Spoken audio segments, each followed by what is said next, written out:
What's up, guys? Regiment in this podcast is brought to you by G Fuel, the ultimate energy drink for gamers. G Fuel uses a special blend of vitamins, antioxidants, and other natural caffeine resources to keep you from having those jitters or even that crash that you normally would have from other energy drink brands. So whether you're having a long gaming session or you're just having a long day and need a pick-me-up, G Fuel definitely has you covered. G Fuel also has a wide array of flavors to choose from. But if you don't know what flavor you want to try, they also sell variety packs on their website, and they even come with a cool shaker. So head on over to gfuel.com and use promo code REGIMENT at checkout to get up to 30% off.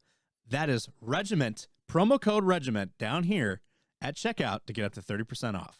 Every fucking other branch is basically like saying, we think that you are a psychopath and a murderer, and we have to make you do all these stupid classes to tell you to not kill somebody or not drink and drive or do cocaine. And on top of that, you're not allowed to put hands in your pockets because we think you're too stupid to not hurt yourself or others by putting your hands in your pockets. When you come to think of it like that, the Marine Corps makes a lot of sense. Why would we do that? I know. And if you want to, like, a perfect example of that, this next story. Marine accidentally shoots college student in the head. Police report indicates that the incident that occurred, he was practicing his gun handling skills. I was being stupid and put my finger in the trigger and played stupid games, Hernandez told police.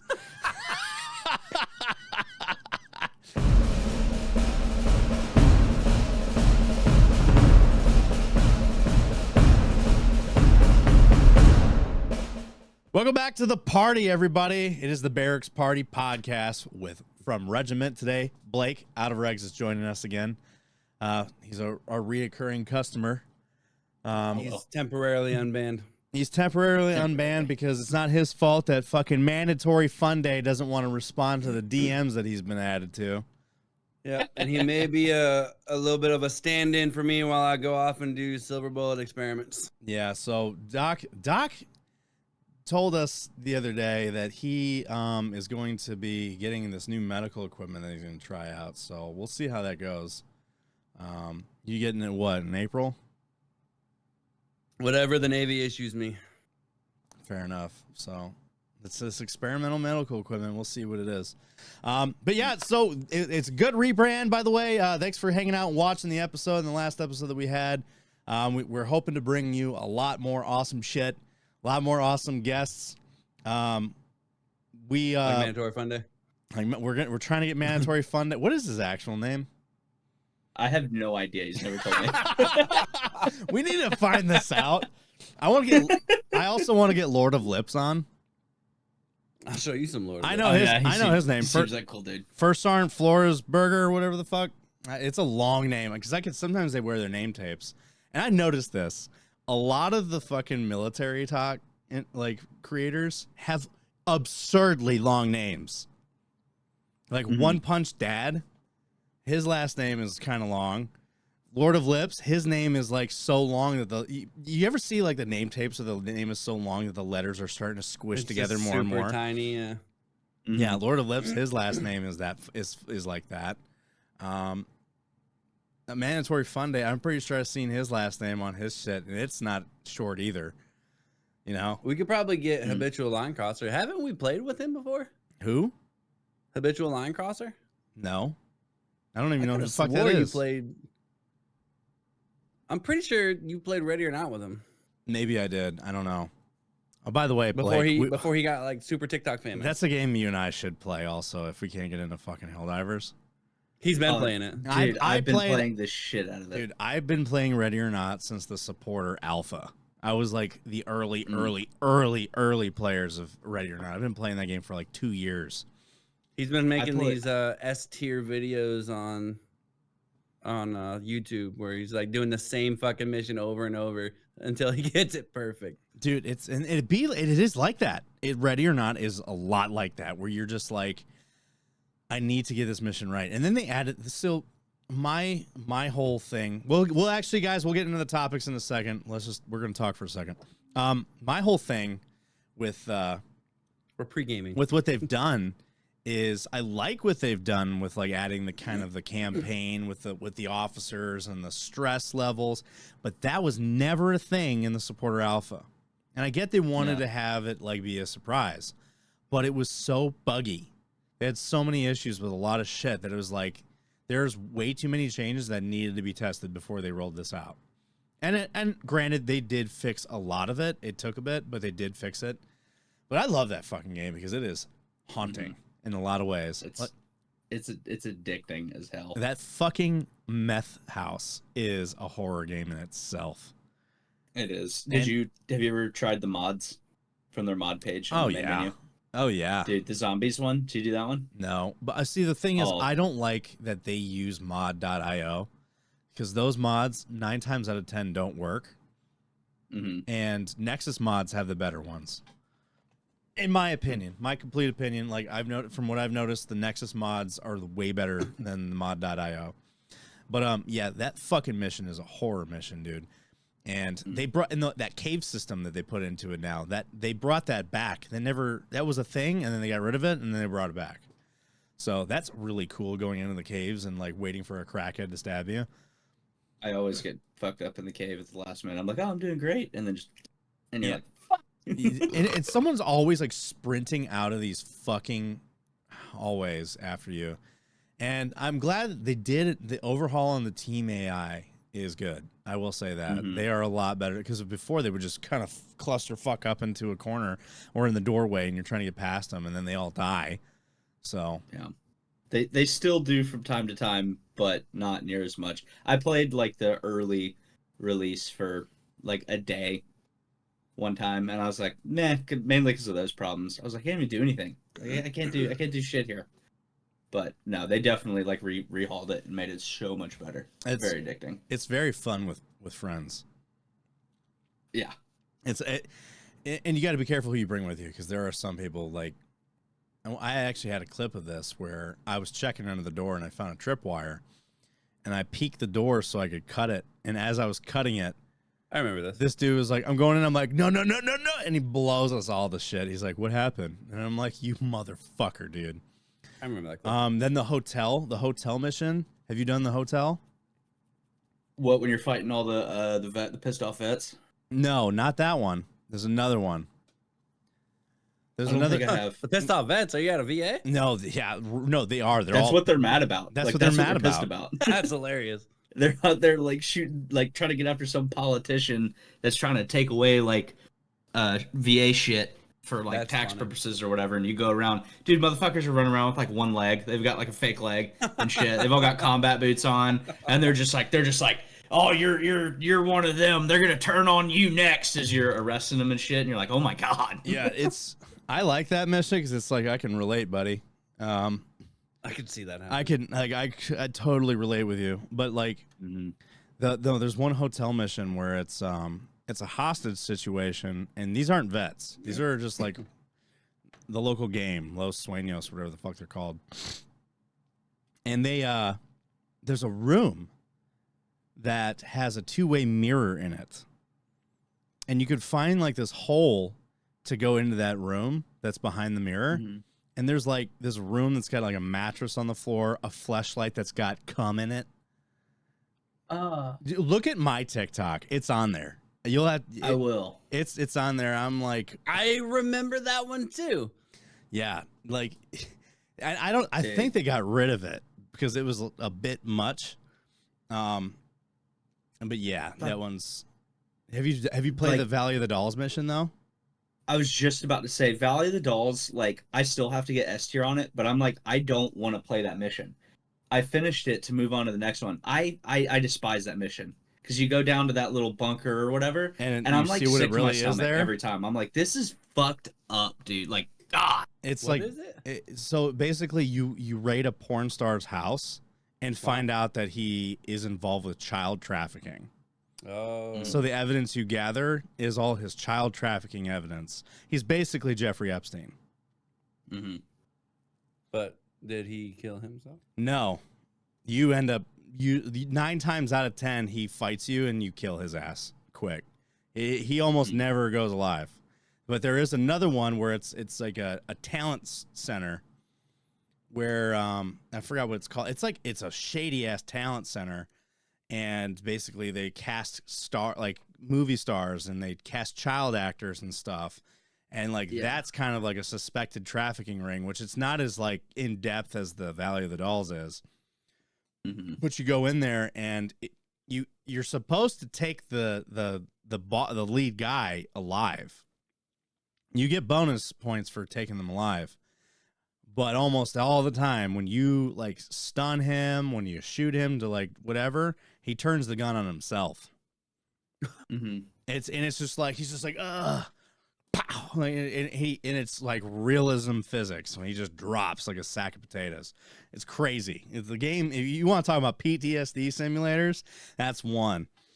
Same with Hell Let Loose. I've just been playing the new No Man's Sky updates. So. Yeah, no, I've been playing Helldivers. But we'll talk about Helldivers. We got a lot to say about that. We put it towards the end for y'all. We did. It's gonna be a long conversation. But we're gonna actually talk about our topics. So our first one, guess what, sailors? The Navy. We're officially the best branch. Woo! Like the Navy is finally doing away with a ban on putting your hands in your pockets, which is like they did something right. Yay! You know, that just goes to show you that recruiting and retention is getting real bad. Yeah, when they have to like retention must be bad if they're like, you know what, we'll let you have beards, but you can put your hands in your pockets. What's next? You can walk in the grass. Fuck it, I don't care. So yeah.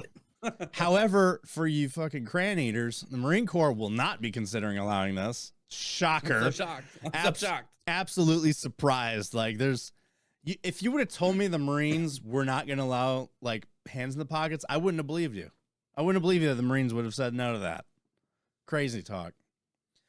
Speaking of Marines, y'all are in the news again. Marine accidentally shoots college student in the head. And by that, I mean, he was a negligent discharge and the bullet went through the apartment wall and hit the person. Person survived. This isn't going to be something gruesome, and it was a grazing wound. It's more of like, why is this a flesh wound? The more of like why this happened is like why we're talking about this. He had a dust pop. And no shocker to anybody, the Air Force is weighing in on the future of the Osprey after months-long grounding continues, because we all know the Osprey is the most reliable aircraft in the military. It is probably the best aircraft in the military as a whole. 100%. I love how the Air Force is like, we're not going to fly this. And the Marines are like, what's the problem? We fly this every day. We do this all the time. I thought this was America. I'm sorry. I thought this was America. I thought this was America. I mean, you know, like, because the Osprey, like, it's a cool-looking aircraft. The concept is neat and futuristic. The execution over the course of how many decades has proven to be absolutely deadly. And then on top of that, you got the Army talking about making the new Blackhawks like the Osprey. I remember that. And they, by the way, they suspended that project. Did they? Oh, yeah. It's temporarily suspended. It looked like a baby Osprey. It looked like the Black Hawk fucked an Osprey and had a child. It was a smaller Osprey. And it's like, as I'm looking at what the concept was, and I'm like, have they not been keeping up with like the issues with the Osprey? To think like, you know what I think would also be another good aircraft? Another Osprey. Another one. Another Osprey hybrid. Most of our news today are gaming related, so this is kind of a military gaming podcast, but because ain't fuck all happening in the military right now, we're gonna talk about games because there's been a lot happening in the last couple weeks. What's your phrase? There's less funny or interesting news. Yeah, okay. Most of the shit that's happening in the military is shit we don't want to talk about because it's not fun. Real and depressing. It's real, it's sad, and that's not why we're here. Okay? This barracks party doesn't talk about sad things. I mean, we will once in a while, once in a great Nobody while. wants depressing shit at their party, all right? We're not trying to get that fucked up. Suicide Squad will be the first one, and I don't mean like the depressing barracks party type Suicide Squad. I mean the game Suicide Squad, Kill the Justice League. Oh. Suicide Squad. Sorry. Took a second for that joke, but it hit me. Suicide Squad Kill the Justice League Steam player count dips below 1,000. This game's been out for what, 2 weeks? Yes, it's like it just came out. And I've even said this about Suicide Squad. Knowing what I know about it, and after seeing what I've seen, and knowing people that have played it, I don't understand how this game is a live service game, because it is. And we're going to talk about a lot about live service and what works and what doesn't, and why people hate it, and why I think it's okay to like some of them. This case, it's a looter shooter. Sounds like fucking what was that Marvel game? It's exactly like that, except What the fuck was worse. that? Guardians of the Galaxy one? Avengers. The No, it was Avengers. Avengers. Oh. Yeah, the Avengers. It's just like Marvel's Avengers, except it's worse. And in a lot The Avengers of ways. storyline initially great. Once you get through the storyline, like why are you continuously playing? Everything is the fucking same. Well, this game was made by the same people that made the Arkham series. And everyone they were kind of good. But what do you mean kind of good? They were fucking awesome. That's why I'm trying to like not hype it up too much to say that like comparing that to this from the same people, you would expect a better game. Well, even still, like this being a live service game doesn't make any sense. And we'll kind of dive into that. Speaking of live service games, Diablo 4 has the craziest microtransactions ever, you know, because the game isn't expensive enough being $70 or $60. But they now have a $65 horse bundle, which costs more than the actual game. That's insane. Craziness. And Skull and Bones actually launched, which is a shocker. We'll see how long people stay interested. I know. I get that there are people that like Skull and Bones because it is exactly what they expected it to be. However, $70 price tag with less content in it than Assassin's Creed Black Flag, which everyone's like, it's not the same game. And like, technically it was supposed to be, but you're basically just doing a shit battle game for $70 plus microtransactions and a battle pass. And it has less content and it's less like into what's the word I'm trying to think of? Where it's got less in it versus like Black Flag, like the ship, you can't board ships. There's no open sea that has like treacherous waters to fight in and actually strategize your fights. I can go on, but anyway.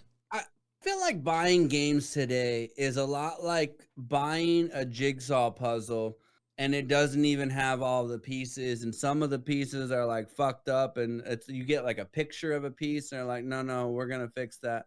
We'll send you the other pieces later. Like I saw a video comparing it to this, and it's 100% fucking true. It is. It's a good way to put it. Money to get the game now. Why? What do you mean you're gonna like? We might kind of fix that later, and then like the box looks nothing like it, and you're like, but we will sell you this extra puzzle piece, like a downloadable portion. Like, no, why don't you just give me that with the original purchase? And they're like, you're not just gonna like try to go off on a new game and take my money, right? No, we're not gonna do that. No, we wouldn't. We're gonna fix this game. I know. The whole live service thing is, and this is why I hate live service games, yet I'm playing one like a fucking crackhead. So Overwatch 2, which we never really talk about, but we are today. So Overwatch had a change to their hitboxes. And it's nuts. I've never seen. It's to the point where I was thinking it's a bug, but the more I'm looking into it, the less I actually do think it is a bug. I think it's real. That's what I was talking to you about. It's the ballistics. Is it the ballistics or is it the hitbox? Yeah, it's the ballistics because the people are getting shot behind walls and shit too. It's something because like when you'll look at the videos when we get there. So last week we talked about the potential future of Xbox, because there's a lot of rumors that Xbox exclusives are going to be put on PlayStation. And Phil Spencer came out over the day that news dropped and didn't actually deny any of it. He didn't confirm any of it either. But he said that next week we're going to discuss the future of Xbox. Had everyone thinking, oh shit, like, so some of this is true. And then that came out, and I was wondering, I'm like, did that actually end up happening? Because no one's been talking about it. And I know why, because none of that was ever addressed. It was actually about nothing. So it was like, what the fuck? Why? We'll give an update on that. And then Helldivers. Helldivers 2 devs respond to server issues as it passes all-time Steam concurrence of Destiny 2 and Starfield. Now, that's impressive. It's I think a lot of people don't realize how impressive it is. Yeah. Especially because of how long those games have been out. Well, let's put it in perspective. Last night when we were trying to play, there was about 300,000 to 400,000 people on Steam alone trying to play the game. Servers were full. Everyone was getting that notification. Servers were full, and they had to sit in the fucking loading menu and wait for their turn to come in, wait for people to leave the game. That was as far as I'm aware, capacities are still 350,000. Yeah, it's insane, and that's Steam. That's not including PlayStation. So servers are absolutely overloaded. And to put that in perspective, Helldivers 1's highest peak ever concurrent player base was 10,000. I mean, it's top-down game too, so I know it's a very niche game, but that just kind of puts the scope of they didn't expect this game to kind of be what it is now. They thought their game was niche and that only a certain number of people were going to play it. It probably ended up being more than what obviously that they had before. Because it's a newer version. It's so of the crazy game. too. Because I don't even remember any marketing behind this game. There wasn't. There was like a trailer like a year ago, and after that I didn't hear shit. And then I'm like, oh, that game's out now. I remember hearing about that. Let me check it out, and it blew up. Everybody's been fucking playing it, and everyone's like a goddamn crackhead trying to fucking. They're in the Discord screaming at everybody. Oh, speaking of, their Discord has an announcement. I had only found out about the game because I saw one clip of it on TikTok or something, and I was like, oh, I wonder if that's co-op. Oh, like you can play it with friends, because I was looking for Sean. I was looking for a game to play with Sean again, because me and him like to find games that we can both play together, whether it's like a co-op campaign type game or like another multiplayer. And I was like, hey, you want to get this game? It looks pretty cool. Check out some more gameplay, and we got it. And then like I just started seeing it blowing up everywhere. All right, so their update says, hello, divers. Earlier tonight, we had server-related issues with concurrent player spike. This led to some mission payouts failing, some players being kicked to their ships or being logged out. Our team is working around the clock to solve these issues. While we've been able to mitigate some of the causes, we are still struggling to keep up with the scaling that it needs to accommodate all our Helldivers. Therefore, we had to cap our concurrent players to around 450,000 to further improve server stability. We will continue to work with our partners to get the ceiling raised. If you have progression-related issues, please restart the game in order for things to sync back up. So restart the game and have to fucking wait an eternity to get back in. So as of right now, so they did raise it again. So they raised it another 100,000. Yeah. Because originally, the first article I saw, they had 150,000. This is why I wanted to put this last, because we're already talking about it. I know. We had 100. They had 150,000 as their max server capacity, and within a day, it was maxed out. And they were able to get it to where they advanced it to 350,000. Within 5 minutes of that happening, servers were already at max. Right. Yeah. It's an unrealistic expectation. I mean, they couldn't. This is a Pal World situation. They could, yeah. They never would have predicted that their player base would become this, you know. On the other hand, on one hand, I get the frustrations of the player base being like, I paid money for this, I should be able to play it. You shouldn't be like, talk about how you sold over 1 million copies, yet only half of those players get to actually play the game now. I get that, but on the other hand, what? Our last article where it says Phil Spencer isn't happy with Helldivers 2 skipping Xbox. This is how PlayStation people feel about Power World. They don't have that, do they? Correct. It's only PC and Xbox. Now, this is PlayStation and PC. PC can suck my ass for all I care. Let me tell you something. This is why PC's better because I don't have to worry about this, bro. You know what? I hear about so many issues that PC people have all the time. I'm like, wow, it must suck because I don't have any of these issues. Listen, the issues are completely overshadowed by the fact that I have so many things that I can play that you fucking can't. So I don't care. For me, it's like it's an inconvenience at best. At worst, I mean. Yep. Inconvenience at worst. Because guess what? Most of the shit, and on top of that, I have a PlayStation for the PlayStation exclusives.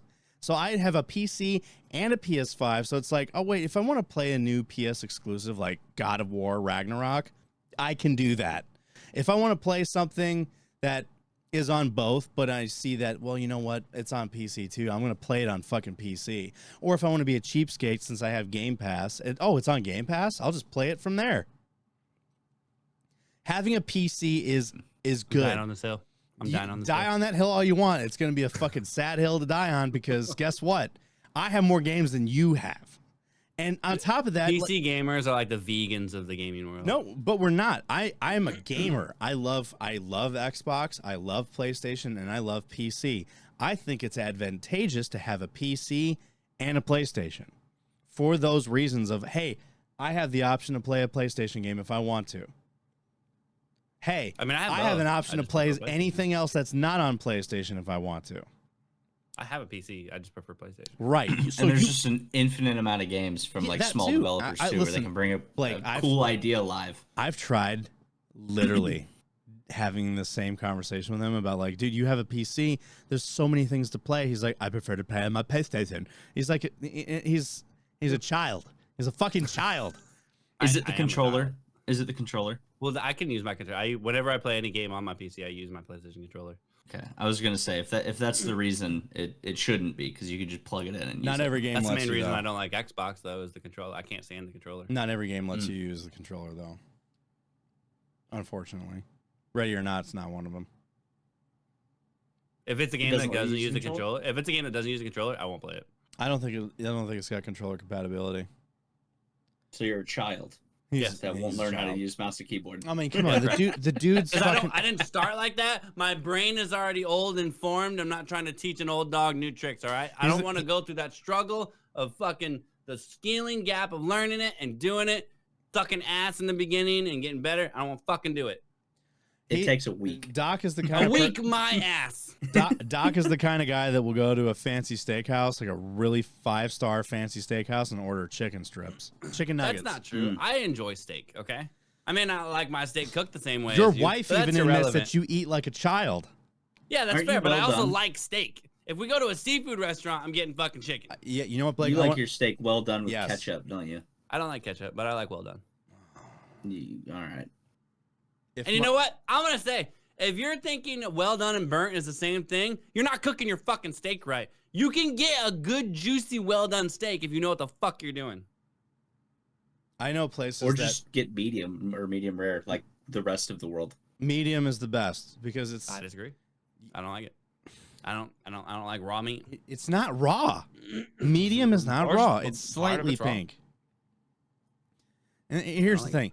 You go to certain steakhouses and tell them you want it well done, they'll kick you out. That's fine. I'll go or they'll just straight up give it to you medium. I'm not paying. You have to. That's anyway, not true. So that's not true at all. Let's talk about the Navy now. I'll walk in there with my hands in my pockets. Yeah, totally. So the Navy does away with the widely mocked ban on sailors putting their hands in their pockets. I just want to say I've had hands in my pockets for years. Wait, there's more to this too? The Navy also there's a lot more. It's mostly female shit. The Navy now also allows women to wear t-shirts designed for women's bodies to wear false eyelashes or eyelash extensions. Now listen, the t-shirt, whatever. Fine. I understand it. Like, it's probably very uncomfortable to wear the standard t-shirt. But the eyelashes? Come on. The fuck you need that for? It's just an accessory that they're allowed to wear. It's probably more related to like dress uniforms, because a lot of this article was also about women's dress uniforms. Okay, they brought back if you want to get done up in your dress uniform and wear your eyelashes, but obviously don't come walking in with the fucking obnoxious ones. Yeah, they have to be like 14 millimeters. What did you say a tiara? Yeah, the Navy has had tiaras in the past for. Wait, that's a thing. What? Yeah. I'm Googling this right now. They brought it back. Yeah. So am I. Hang on. Navy tiara?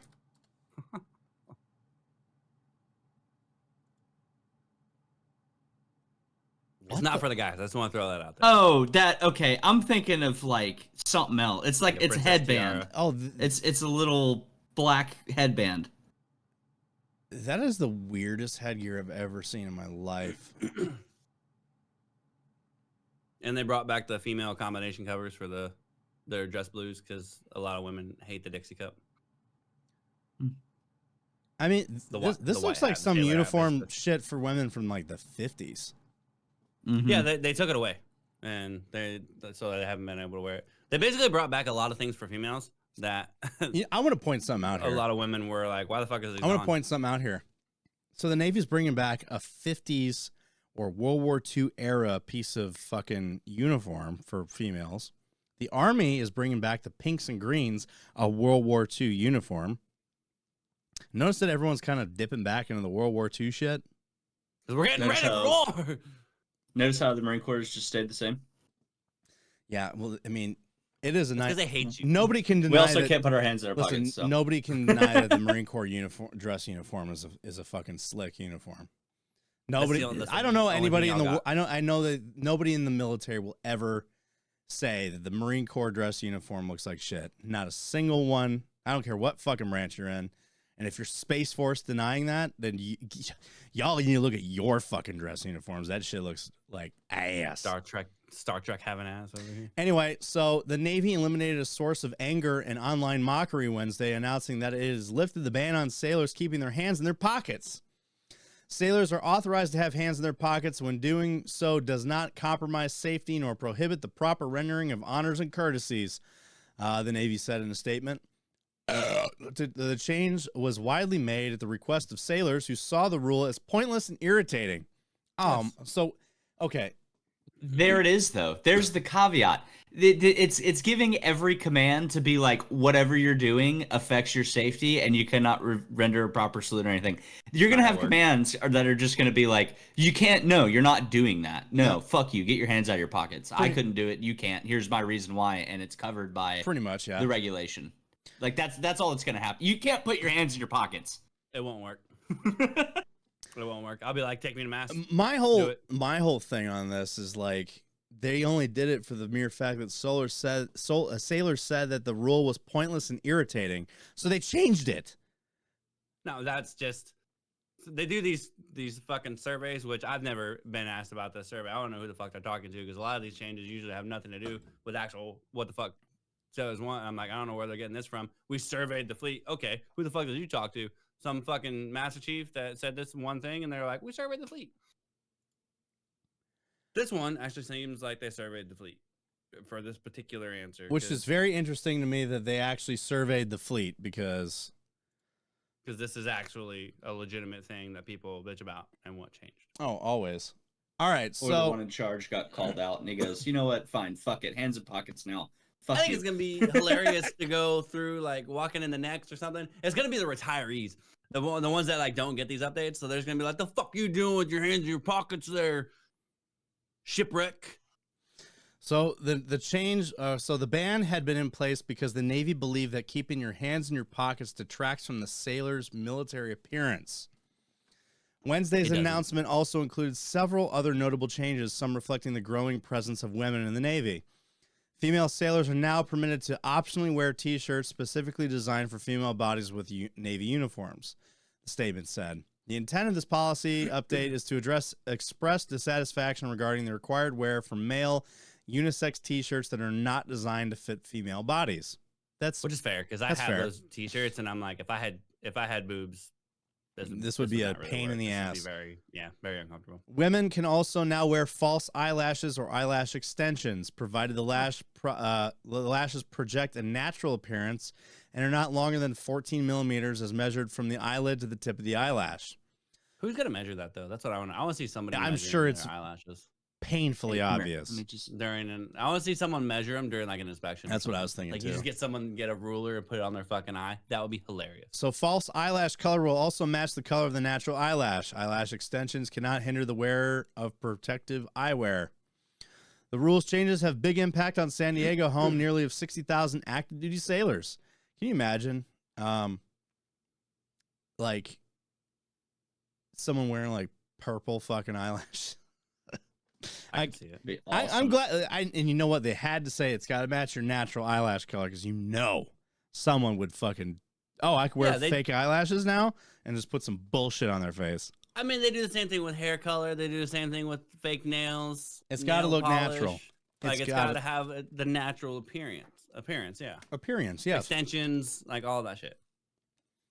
Well, unfortunately for the Marine Corps, the Marine Corps won't consider allowing hands in pockets for now. Shocker. I'm so shocked. Holding the standard. That's what that's called. That means MAR admin, Nav admin came out, and then the MAR admin was like, we ain't doing that shit. Because all these Marines were like, Gunny, us too? And Dad said we could do it. Dad said we can, or like, I think that in this case the Navy would be Mom. Mom said we can, and Marine Corps, Dad. and they just look over at Gunny and just be like, Gunny, They can do it. Can we do it too? Like, fuck no, boy. Get back to work, devil dog. So Big Daddy Navy. though the Navy now allows sailors to stick their hands in their uniform pockets, the Marine Corps is not planning to follow suit anytime soon. The current iteration of the Marine Corps Uniform Board will not hold a vote on lifting the ban on hands and pockets when it convenes. Marine spokesman Major Joshua Pena confirmed the Marine Corps Times Friday. The board, which votes on uniform changes and makes recommendations to the Commandant, is now soliciting feedback from the fleet on a slate of uniform issues.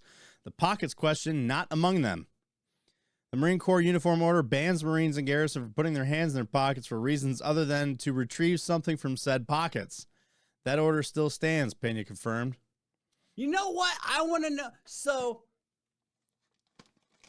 when the Navy puts out something, that applies to the Marines as well, unless or until the Marines either make it stricter or just like it stands all across the board. That's like if it applies to the Navy, it applies to the Marines, because that's how it goes. Like when the Navy says something, the Marines they can't change it. They can only make it stricter. Yeah. Without an actual order, I don't think this is lawful. Who knows? So it says, so for now, enlisted leaders can still tell their Marines to get their hands or more colorful term and appendages out of their pockets. What's another term that they call their hands in the Marines? Dick skinners. Dick skinners. Get your goddamn dick skinners out of your pockets. Marine Corps said that hands and pockets detract from the appropriate military presence, which is, the reason why the Navy said no. But the Navy on Tuesday announced sailors were free to place their hands in their pockets when doing so does not compromise safety or prohibit, yeah. It was an about face from the branch that claimed in 2021 that putting hands in pockets is inappropriate and detracts from military smartness. What a fucking dumb way to say that. And yeah, all these like classic sailor depictions and statues are all in like the pea coat with the sailor hat and dudes with his fucking hands in his pockets. We all have that shown, and they were like, this is the old school sailor right here. We're like, no one's saying he looks like shit with his hands in his pockets. I gotta say this. I dare someone to go back in time to Bastogne and tell those guys to keep their hands out of their pockets. Exactly. The stupidest shit happens in the military in presence. It's like, bitch, it's negative 10 degrees out here, and I don't have any warm weather gear. Excuse me? The Air Force greenlit hands in pockets in 2021? Yep. We don't talk about the Air Force and what they the Air Force they can do everything more than any other branch can. So the Air Force greenlit hands in pockets in 2021, citing the trust the branch puts in its airmen to handle significant resources and responsibilities. So the Air Force is like, nah, that's cool. We trust you. Everyone else is like, you fucking piece of shit. You better not. Lieutenant General Brian Kelly, Air Force Deputy Chief, said to staff for manpower, personnel, and services, said at the time, they'll likewise trust that they could figure out what it takes and what it means to maintain standards without specifying exact behavior in every situation. I'm transferring to the Air Force, I swear. The Army, like the Marine Corps, bans hands in pockets except for when those hands are retrieving objects. And let me tell you something, downrange and in the field, that rule's gone. Nobody gives a fuck. Goddamn. The Marine Corps generally has the strictest uniform standards of the military services. It's the only branch in which women can't wear ponytails except during physical training. Male Marines have to keep their hair shorter than in other branches, a standard that gave the Marines the nickname Jarhead. Marines also can't wear camouflage uniform out in the civilian world. At all. Not even to get gas. Which I find odd. I find that one odd. I mean, like, if you're overseas, it's kind of like, it's for your safety to not wear your uniform out and about. But when you're in the States, it's like, what do you want me to do? Fucking change here and drive home? Yeah. Well, you can drive. You can drive. You can go through a drive-through if you don't get out of your vehicle, and I think you can pick up your child. Those are like the three exceptions for the Marine Corps uniform. We had like designated parking out front of some like quick restaurants, like Firehouse, for example, off base. That was like for Marines in uniform to have employees come out and give you your food in your car on your way home. Wow. Because they weren't allowed to get out? Because they weren't allowed to get out. Like the parking space was literally for uniform Marines. This is your parking space. Pick up your food. That's crazy. The Marine Corps just doing shit just to do shit. They're making life harder for no reason. It's like the Marine Corps is seeing all the retention and recruiting issues. They're like, we're not moving. We're not budging. We're doubling down on making life miserable, kids. The Marine Corps is the one branch that didn't have problems with recruiting. That's not true. They're just the smallest branch, and they were able to skim by. Pretty much, Exactly. yes. No problems. No problem. And you No best problems. believe it. No problem. Yeah, no problems because, you know, let's be honest. Y'all fill your quota all the time because you need like 53 people every year or some shit like that. That's easy. Do more That's with about how less. much the Air Force needs. That's why they're never in their fucking office, because everyone stays in the Air Force because they get treated like people. It's crazy how that happens, right? Mhm. It's like it's like we should be emulating the Air Force. People should see that, like, wow, I wonder why so many people want to be in the Air Force. We should probably emulate them as a branch. I don't know. And treat our people right. I think a lot of the reason why people want to be in the fucking Air Force is the mere fact that you have one of the top commanders saying that, like, we trust you. You know, we believe you'll do the right thing. Exactly. So they get treated like fucking people. And literally Still held to a standard. every fucking other branch is basically like saying, we think that you are a psychopath and a murderer, and we have to make you do all these stupid classes to tell you to not kill somebody or not drink and drive or do cocaine. And on top of that, you're not allowed to put hands in your pockets because we think you're too stupid to not, you know, hurt yourself or others by putting your hands in your pockets or know when to take When you them come out. to think of it like that, the Marine Corps makes a lot of sense. Why would we do that? I know. And if you want to, like, a perfect example of that, this next story. I feel like you just described every Marine out there. Great Right. segue. Yeah. Proud of you. I'm gonna clap for that. That's Marine Beautiful. accidentally shoots college student in the head. What was the Marine doing at the college? That's what I want to know. Let's see. A 20-year-old college student survived being shot in the head while in her apartment in San Diego. Daria Tolokanovka. What is with these names? I don't know. Darla Tolokanovka.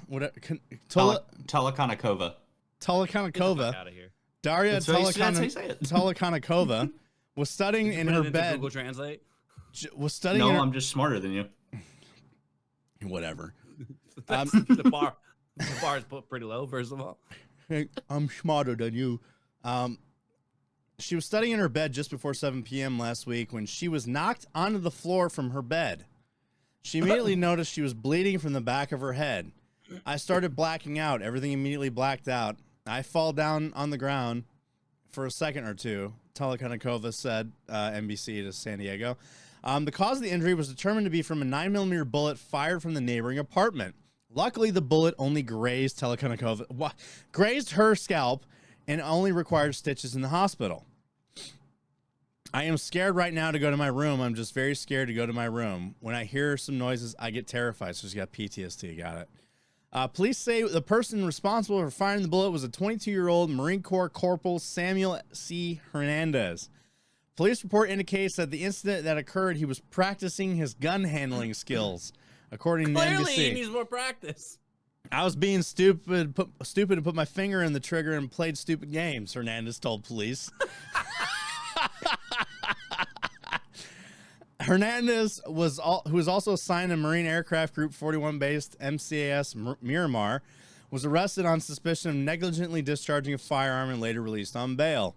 The content of so The content of this webpage, but that's not a paragraph related to the article. So he said, I was being stupid and put my finger in the trigger and played stupid games. you know And what? he won a stupid prize. I will applaud him for not bullshitting. I mean, I'm not gonna applaud him at all. No, That's no. it. That's it. Listen, dude, that's the motherfucking NCO Marines right there, and he don't know how to daggum properly handle a firearm. Fucking with the whole the wing. Marine Yeah, he's Corps with on the your face wing. now, man. Every God- Marine's a God rifleman. is Clearly fucking not. got his fucking booger hook on the bang switch, man. Like, Dude, the lack of trigger, dude. I can't tell you, like, negligent discharge. It's just a desktop. He just has first desktop. The thing That's is, all it was. the amount of NDs that you get in the fucking military is crazy. Like, you'll have people ND in a tent. You'll have people, and you will get fucking like crucified for doing an ND. There was a time when I almost had an ND, and it wasn't me that was handling the weapon. It was my NCO. We were doing weapons maintenance after a range day, and we had the 249s, which is the saw. We were cleaning the weapons, so we had like a nice cleaning party, which we were cleaning weapons, which was nice because it was freezing outside and we didn't want to be out there. So I'm like, fuck yeah, I'll clean weapons. I don't give a shit. Sit here, put fucking headphones in, listen to a podcast or so, and just like I'm cleaning weapons, just chilled out. Like the Barracks Party podcast. Like the Barracks Party podcast, but as my NCO was, and I'm sitting at the end of the barrel, as he opens the chamber, he's like, "You've got to be fucking kidding me." And I was like, "What?" He's like, "There's a live round in the chamber here." And so it never got cleared off the range. There's a live round in the chamber of this fucking saw. And there was also an incident that I was involved in that we were doing a training exercise and we were waiting for our ammo to get brought to, before the mission and everything started, which were all blanks. But what they decided to do was they decided to give us magazines instead of just giving us the blanks. So they gave us magazines that were preloaded with blanks, or most of them were empty. I pick up like my 6 magazines. I look down the first one because I kind of like to check my magazines to see if they're the black ones, the tan ones, the green ones, because I'm very picky with my mags. I look in there, live round inside of the fucking magazine. Had that been a fucking dude, had that been a private, not even thinking about it, and just because most of the magazines were empty and they were giving us the boxes with the blanks in it, so some private could have just loaded his blanks and on top of the live round, not realizing that he had a live round in his magazine. And during the fucking exercise, it could have been a catastrophic failure. Someone could have gotten shot. The weapon could have exploded in his face. And I just happened to look, and me being the squad leader at the time, and I said, "Everybody, stop fucking touching your magazines right now. Bring them over to the table. Check your magazines right now." And I walked over to the first sergeant and I said, "First sergeant, there's a live round in this fucking magazine that came off the range. Range detail supplied us the magazines. So they fucked up and didn't unload all the magazines. So there was magazines that had live rounds in them still. Because what they do is, on the range, to kind of speed the process of the range up, they'll load, you get like several magazines that have a certain number of rounds in them for like the different positions of shooting. You're prone, supported, prone, unsupported, kneeling and standing, kneeling and now standing, but all those different positions, and there's like a certain number of rounds for each stance that you get.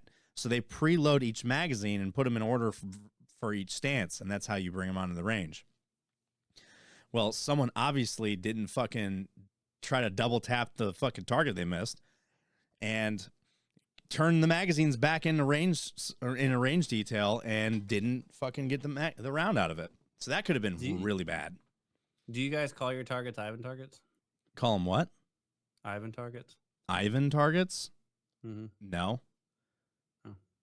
Just call them fucking targets. The green, you're thinking of the green ones. The green ones are the Ivans. Yeah. Yeah, but The little pop-up green ones, you don't. Okay. But in general, Very well. No, we don't call them Ivans. We just call them You targets. should.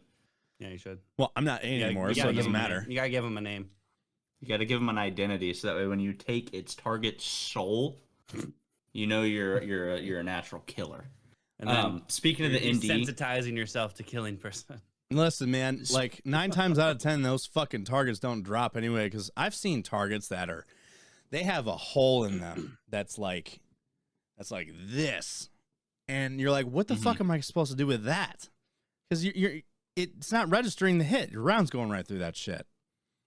Mm-hmm. And like you'll have some holes like has this, and human people holding the targets. dude, can you imagine that detail is probably horrifying.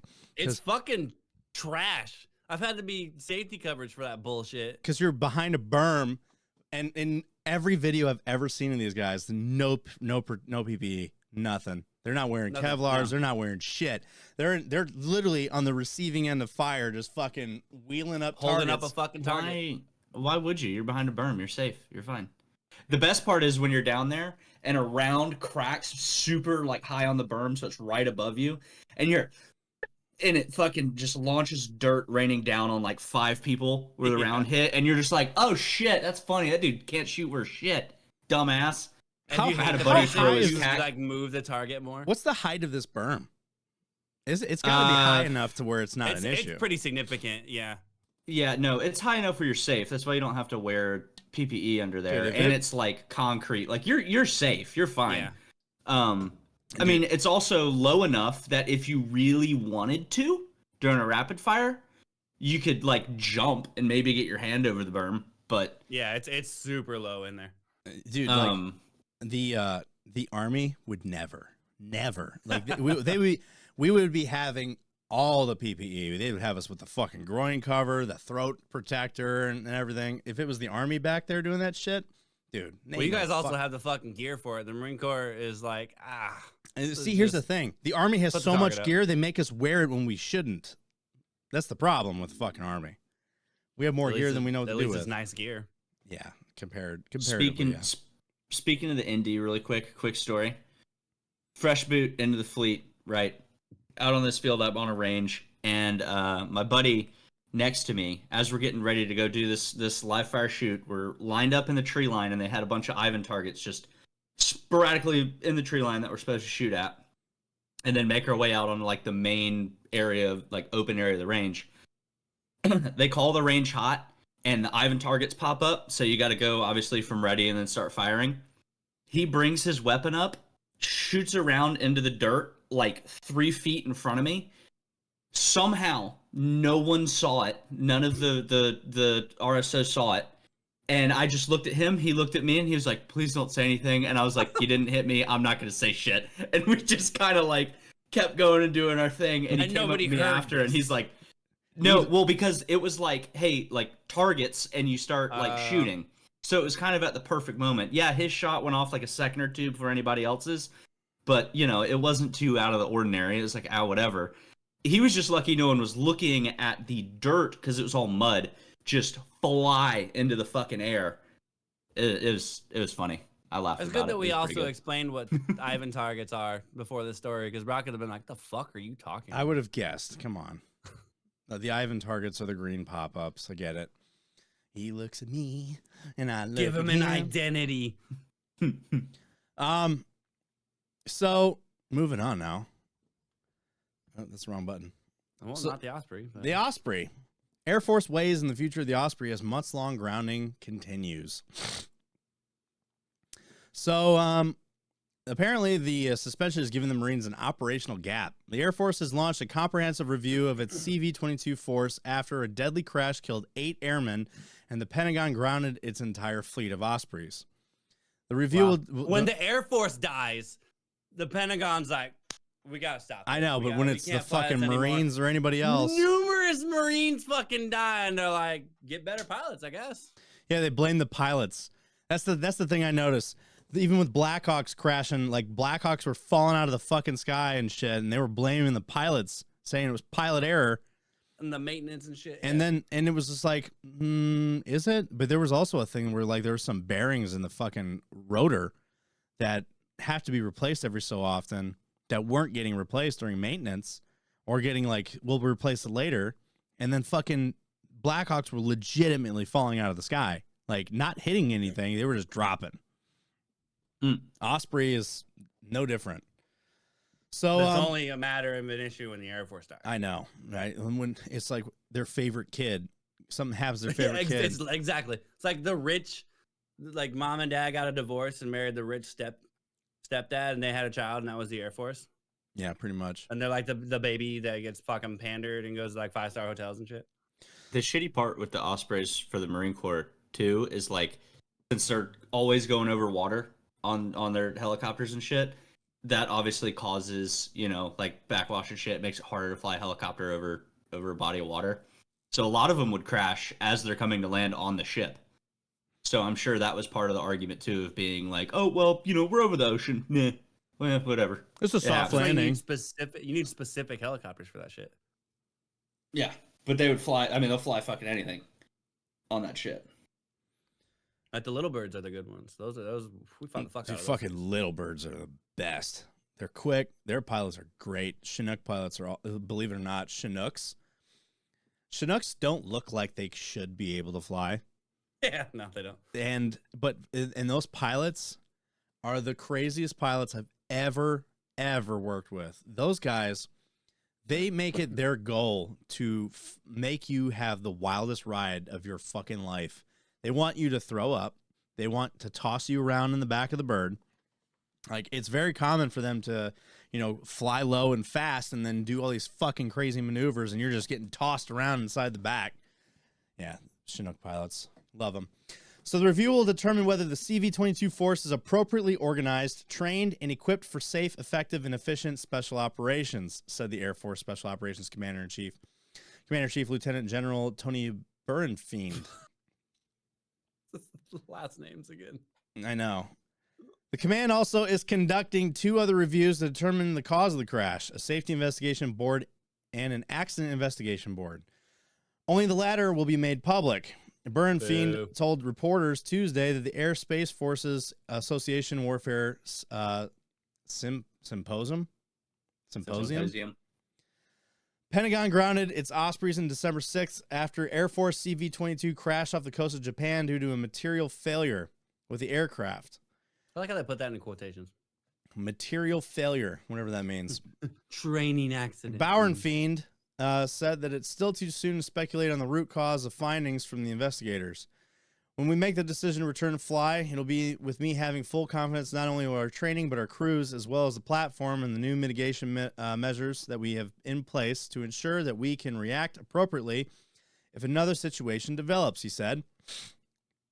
Burenfiend wouldn't say which aircraft his command is using while the Ospreys are grounded, but said they have leveraged another joint force capabilities to meet the requirements, probably the Chinook.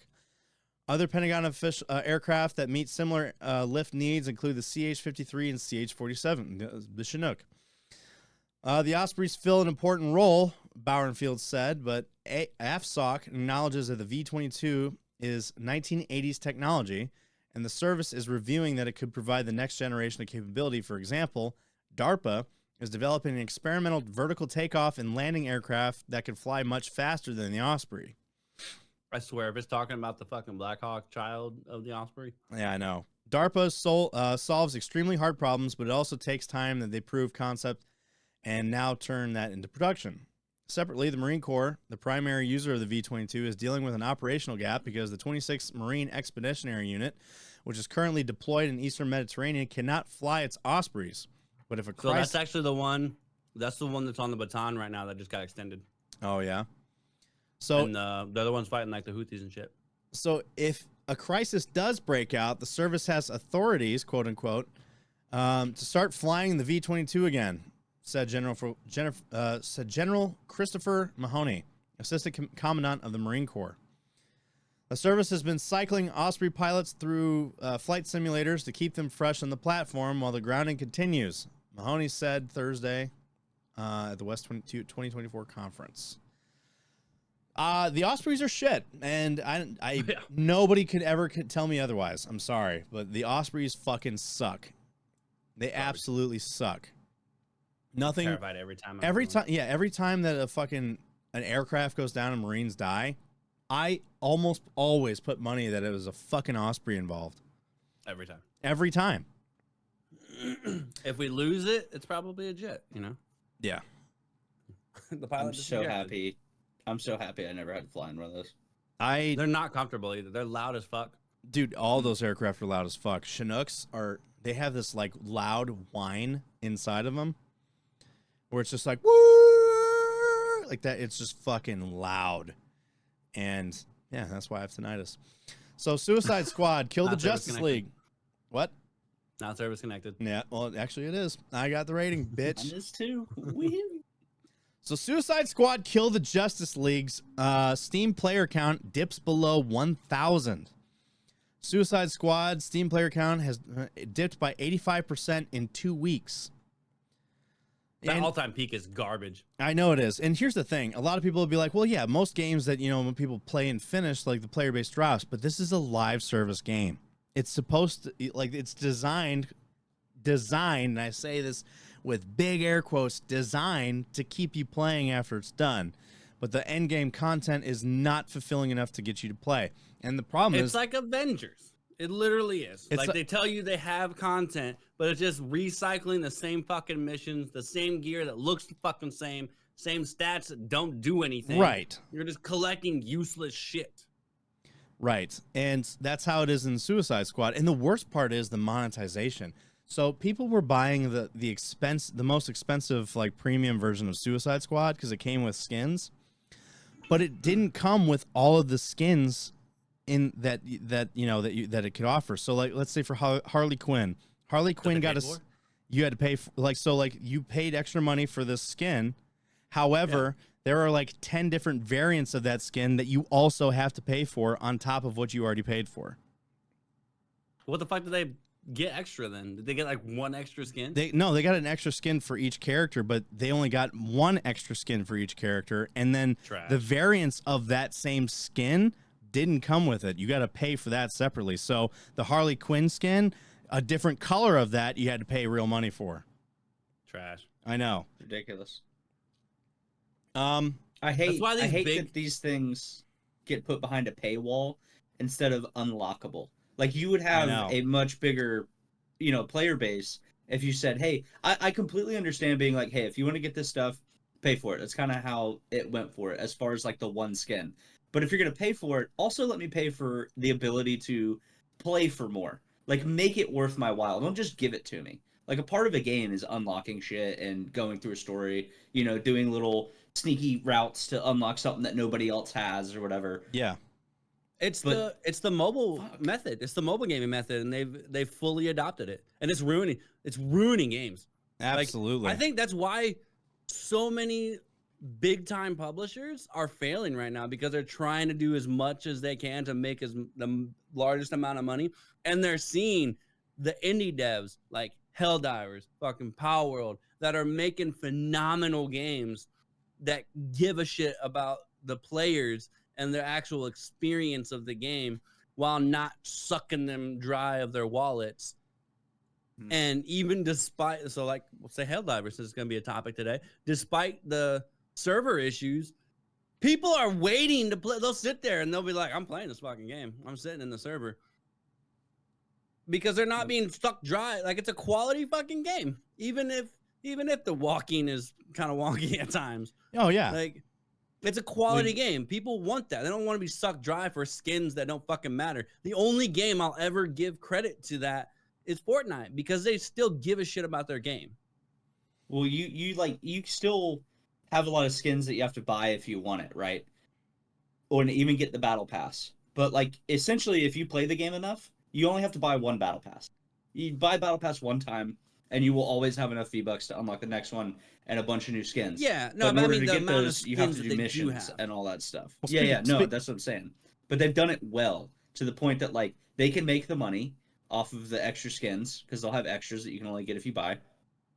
But they also have the ones that you can unlock. So if you don't want to spend the extra money, other than the $9, because it's free to play games, so it's essentially a $9 game if you want to have all the bells and whistles and shit. They only really require you to pay the $9 to keep unlocking a whole bunch of cool shit. Yeah, which is nice too. And that's the thing too. Like, this whole fucking buy stuff, games, like these big game companies, they're not being run by gamers. They're being run by businessmen. They're there for a check. And versus indie, they're being run by gamers. The developers. Yeah. And that's why I think publishers just need to go away, because publishers are ruining gaming. I know they are. Mm-hmm. And it's like, Suicide. EA, Ubisoft, Activision, they're all publishers. They don't do a fucking thing with the game. No, they don't. And then, like, the thing is with Suicide Squad, it's a $70 game. And they still charge you this shit. Yeah, it's a $70 game. And that's the basic price for games now. $70. Yeah. Let's dive more into this. So, Suicide Squad Kill the Justice League player count has fallen on Steam, going as low as 916 earlier this week. Wow. This comes exactly 2 weeks since its all-time peak of 13,459 players online at once, whereas the game now averages a player count of around 2,000, regularly dipping below 1,000. Taking the 24-hour player peak of 2007 into account, this is a drop of around 85% in just 2 weeks. While this doesn't include the player count across all platforms, it suggests that many aren't sticking with the game long after purchasing it, which may be an issue given that it's a live service game.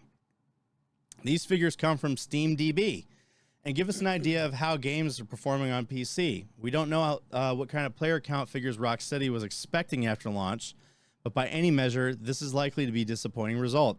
You think? Of course, there are multiple reasons or multiple seasons worth of content mapped out for Suicide Squad, so it's far from over just yet. The first season will start next month and brings back both the Joker and Arkham Asylum.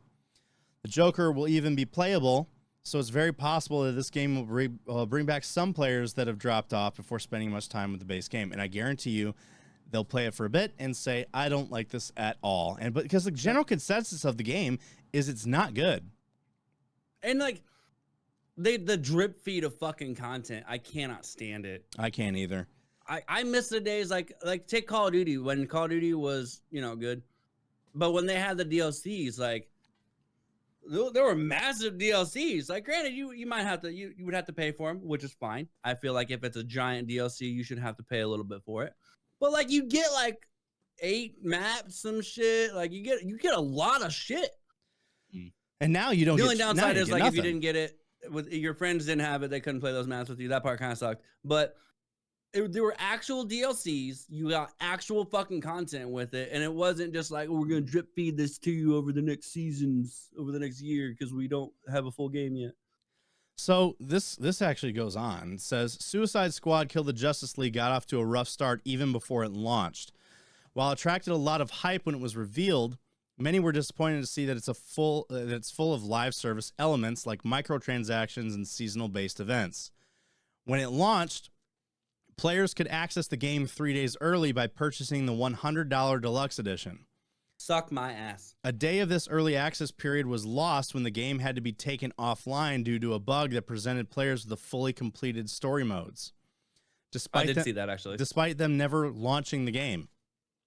Anyone affected by this was given $20 worth of the in-game currency to use, at least, which comes to 2,000 Luther coins. Which is just under $20. Right. Which, if they wanted something from the store, it wasn't enough. It wasn't enough. They had to buy more fucking the premium currency. Rocksteady will likely be hoping that the first season brings back some fans, particularly as the player count figures show no sign of improving on their own right now. We don't have a release date for this new content just yet, but we know the next big update will be sometime in March. And that's the thing. So, one of the things that I noticed that a lot of these games do with their store is that their premium currency is always uneven in a way that like the price points of these items are just over what you have to buy. So you have to buy additional, and you always have more than you actually need, but you always have just under what you would need to buy something. So you're constantly having to purchase them. Now, Helldivers doesn't do this. The difference doesn't add up for a long time. So No. like that $100 coin difference or whatever that you would have, it takes 20 fucking purchases to be able to equivalent having one purchase. And then we'll compare how Helldivers does its live service model and monetization and stuff at the end of this, because they did it correctly. They did it in a way that's not fucking nuts like this. But and another game that's an example of doing it wrong is Diablo. So you have you have Diablo 4's hellish microtransactions go from bad to worse with $65 horse bundle that costs more than the game itself. Hot on the heels of the backlash of, I guess, Diablo 4 Portal reskins and cost of that cost the same as Pal World, comes as new microtransaction horror, a horse bundle that costs more than the game itself. This week, Just one horse. Well, and you know what? It's fucking weird that this is even a thing, because not long ago, Blizzard put out a survey to the player base asking if they'd be willing to pay $80 to $100 for DLC. You know what? This feels a lot like when the military says, we surveyed the fleet and the soldiers. And we're like, who the fuck did you talk to? Because I never saw this survey. I wasn't part of that survey. So this week, Blizzard released a new Vitreous Scourge mount, which can be bought as part of the $64.99 bundle that throws in 7,000 platinum. For context, Diablo 4 itself currently costs $41.99, and there is no way to buy the Vitreous Scourge mount outside of this bundle.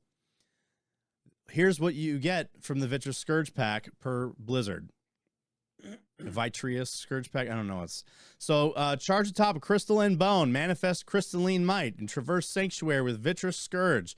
The Vitreous Scourge Pack includes Crystal and Bone bundle containing a crystal clad mount, crystal, and bone cage mount armor. So you get a horse, a trophy for the horse, and the armor for the horse. That's 7,000 platinum? And 7,000 platinum. What is that? Is that like a resource in the game? That's the premium currency. Okay. Crystal and Bone, mini great, whatever. This is what the horse fucking looks like. How much is it for the premium currency? I don't remember. So like I know the Call of Duty one's like 2,400 is basically like $20. Oh, 7,200 platinum costs $64.97. So that's $70 almost. So they're literally making you pay for the premium currency and throwing in a horse. Yeah. Mm-hmm. So Diablo 4 players are debating the rights and wrongs of this bundle, working out that its value given it includes is 7,000 platinum, 7,200 platinum, which is an uneven number, by the way. You can only buy them in dividends of twos. So it's like you can't buy 7,000 platinum. You can only buy 7,200, which costs $64.97 when bought on its own via the denominations Blizzard provides. So basically, they're saying that this horse is worth 200 platinum. Right. So it says if you're going to buy $65 worth of platinum anyway, some argue that the Vitreous Scourge mount is a free add-on, or considered another way, the $65 bundle offers $83 of value. If we consider previous Diablo 4 mounts have cost up to $18 each. Jesus. But the point remains, it's impossible to buy the mount directly, which means this bundle has yet another example of the video game industry and Blizzard price anchoring its microtransactions. It's worth noting Diablo 4 is a full-price action role-playing game and not free-to-play. And while this horse is purely cosmetic and does not affect gameplay, it joins a long list of controversy microtransactions that have hit the game since the record-breaking launch in June. Of course, Diablo 4 developer Blizzard is now owned by Microsoft, following the company's $69 billion acquisition of Activision Blizzard last year. It was a move that some had thought would usher a new era for Blizzard, but it got off a troubling start after Microsoft announced nearly 2,000 staff would get let go from the gaming division, a devastating round of layoffs that have hit Blizzard hard. So here's the thing, right? Fucking Diablo is not in a good place right now. I used to play it a lot. Never was. So season 1, dog shit. Season 2, everyone said season 2 is actually a massive improvement. Season 3 came out, back to dog shit. And then they start throwing in these crazy fucking microtransactions. Imagine buying a horse for $70-something. It's nuts. You know, it's also fucked up because the company owns Call of Duty as well. They're double dipping. So they threw the fucking Diablo skins in the Call of Duty. I know. I saw that. That's wild. And Diablo is also now on Game Pass, which makes it the first Blizzard game to ever go on Game Pass. Well, I mean, Microsoft owns it now. So. I know. Well, yeah, it makes sense now, but like, I'm just saying, like, yeah, like companies doing this shit is a fucking problem. This is why it's like they're doing it because they can get away with it. Like EA and all these other companies, they throw these microtransactions in these games, and they suck. They're so bad. They're like, you're spending so much money, and for what? And then meanwhile, you have Helldivers, which are like, you have an armor piece that's like 100 fucking super credits, which by the way is like $1. And on top of that, what Helldivers does that other games don't do is that you can get the premium currency in the game by playing, by finding the fucking drop pods that have them in it, or opening a bunker. I find, like, dude, I quite find a bit too. Yeah, because I have like 500 something of them. I think one of those piles is about 50 to 100. I'm looking at it right now because I have my PlayStation on. 150 super credits is $2. Right. Yeah. So it's like, it's almost, and on top of that, like every single item in the store, which is there's like only ever like 4 at any given time, they're usually 100 to 150 credits each.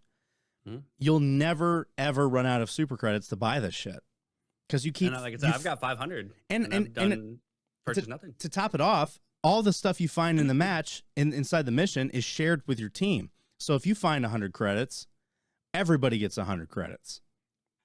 So it's like you never actually have to spend a fucking dime after buying the game.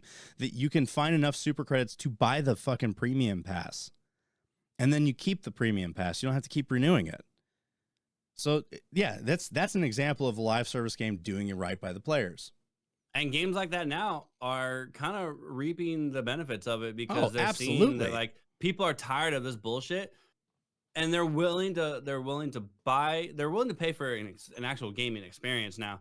And like I said, wait in the queue time. Absolutely. Like this game had no marketing. I'd never heard of it before this. Like I heard the first one was a top down. We'll save it. We'll save it. We still got a few more topics, buddy. You're right. We could dive into Helldivers for fucking ever with this. This is why I said put it last. It is last.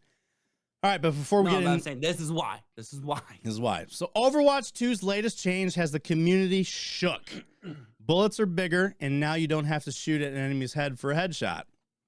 Wow, way to just cater to the. I know, it's like they took the skill out of all of it. So Overwatch's 9th season is underway, and it's bringing some sweeping changes to the hero shooter.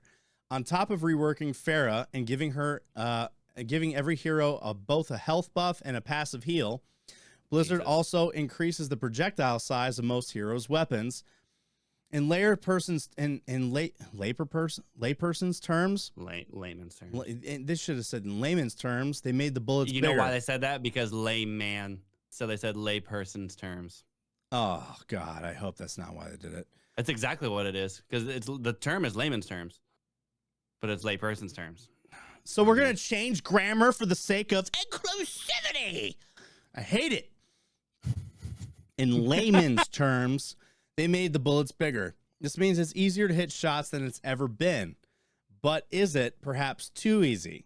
That's what members of the community are saying right now. Several players in the Overwatch community have uploaded videos reacting to these new projectile sizes. It's wild to see how getting what the game considers a headshot is so trivial now. You don't even have to line up your shots with your foe's cranium. Check out this clip from Salty Fish showing, and we're going to show the clip. It's right here. And then it's going to take me to fucking TikTok for it. I don't have to go to TikTok. Oh my God. Yeah. Hang on, let me. You guys are probably going to get blasted with audio real quick here. Hang on, let me turn this down a bit. So that the viewers can listen. I keep forgetting to switch my headphones over to the mixer. People don't die to headshots. So this is very clearly on his head. And he lived. This is wonderful. That's good news. So then you have people like Reaper with 300 health, which is unreal. How much does Bastion have? 350 health for Bastion? Does Widow still insta-kill? Let's see. 100% charge. So he does die. And I'm cool with that. No more junk one-shot combos. Let's see. Here's what Junkrat does to 250 health hero. All right, we're talking about the fucking extra health here. Roadhog has a Ash. Master's rank, by the way. Let's just see how far I have to be from his head to hit. That's crazy. Look where my crosshair is. That's like the sweet spot is right there. The game is not dead. Calm down, okay? Everybody in top. No, that's a fucking insane. problem.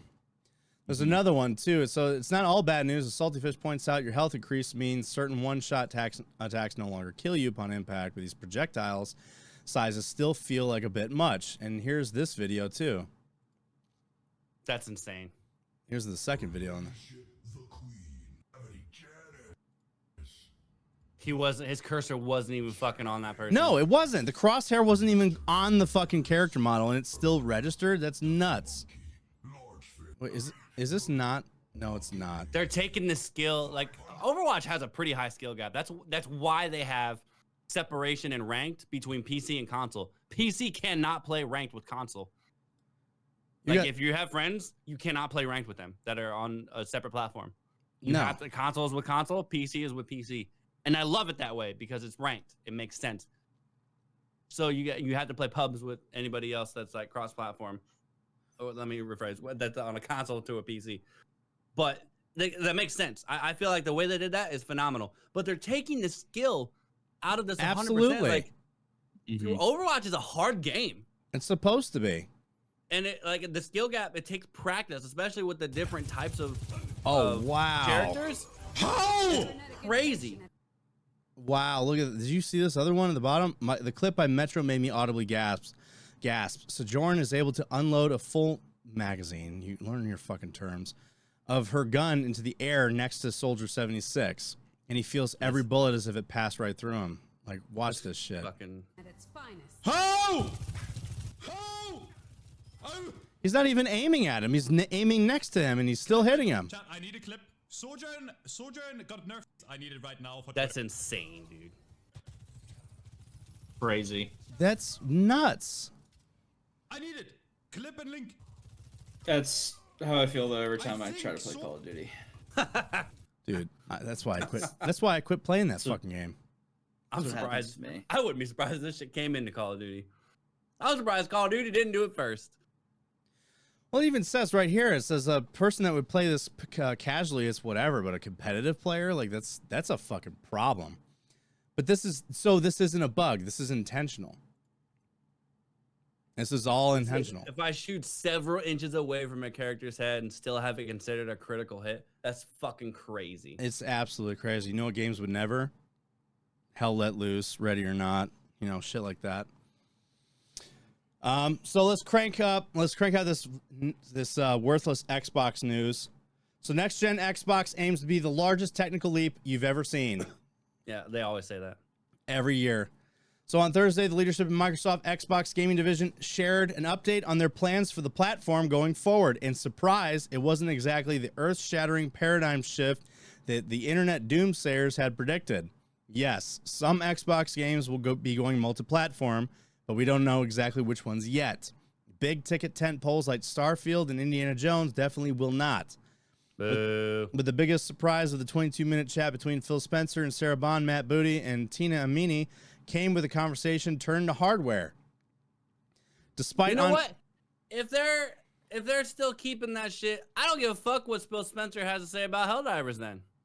I know. I'm kind of curious what he has to say about it. Because like if they're still gonna have exclusives, suck a dick. Helldivers is gonna be exclusive.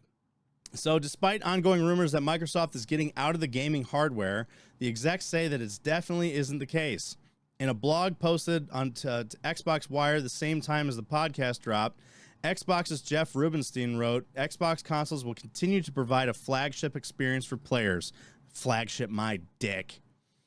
It's where you get the best value and convenience. It's where Game Pass provides unprecedented access to an ever-evolving library of games.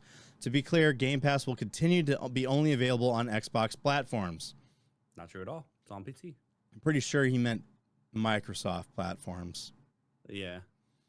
So no, Xbox isn't planning to stop making consoles anytime soon. In fact, the team is cooking up some major hardware announcements for the upcoming holiday season. And like their rivals over at Sony, they're also providing pivoting focus to next-gen hardware. Yeah, they're already talking about next-gen, saying that the PS5 and the Series X are already dated generation consoles. Which is, wild. they do say that hardware and stuff like that almost doubles every year. It's the capability. What's mind-blowing to me is that it just how fast time has flown. It's already 2020. 2020 is when that shit all released. It's been 4 years. Yeah. And we're going into 5. And that's about the average length. Yeah, it's crazy that we're already it feels like not that long ago the next gen consoles were the thing, and people only a year or two ago were finally able to start more frequently getting them. It was easier to get that, even though they said it would be about a year. It ended up being 3 additional years before people could start easily getting these consoles. And honestly, come to think of it, because I was greenside when I got my PS4, damn near when it came out, because I sold my body to science. I donated so much plasma that I made enough. I thought you were gonna say sperm. No, there's actually a very specific criteria for that, and you have to apply and go through. I know, but when you said donate, I thought you were gonna say sperm or something. I thought it was gonna be something better, more fun. Plasma. I just donated a lot of plasma to pay for it, but I'm pretty sure it was 2014. Yeah, it was 2014. And when you think that was 6 years, and the PS5 came out. Mm-hmm. We're legit. And that was at the time where. Well, no, because there's. No, it wasn't 2014. It was 2013. It was 2013 going into 14. So like it's So crazy. I didn't get it. I didn't get it till 2014. Well, either way, it's still crazy to think that we are about 2 years away from next gen already. Yeah. Like the next generation of console. It's like, and it's bold It for doesn't feel like fucking. it at all. The thing is, it's bold for Microsoft of all companies to start looking and hyping up the next generation because they did not do too hot this generation. Not at all. And They split their console. Yeah, not only that, but like this generation of console didn't perform well. On top of that, the games that they're putting out that are saying that this is the definition of next gen have all fucking flopped. Next The gen main reason for that is because they couldn't in the beginning. They couldn't produce enough, so they were still designing games for both systems. Where they weren't compatible, they were still taking dev time to develop it for the Series old gen S console. Well, no, the old consoles like the Xbox One. The one, yeah. So the Xbox One and PS4, whereas it was a different kind of development for PS5 and the new Xboxes. Well, PlayStation was the same way. That's what I'm saying. And I very, very heavily predict. I mean, I personally don't think that's going to be a problem for this one because the PS5 and the Series X are still, in the scheme of it, way more powerful than the last gen. And whatever they put out for next gen probably can't do too much more than what we currently have. So I don't think the gap will be that crazy. And if it is, when I got the PS5, the 2070 was the hard drive that was a top fucking hard drive for PC. Now we're in like the 4080? Yeah, 4080.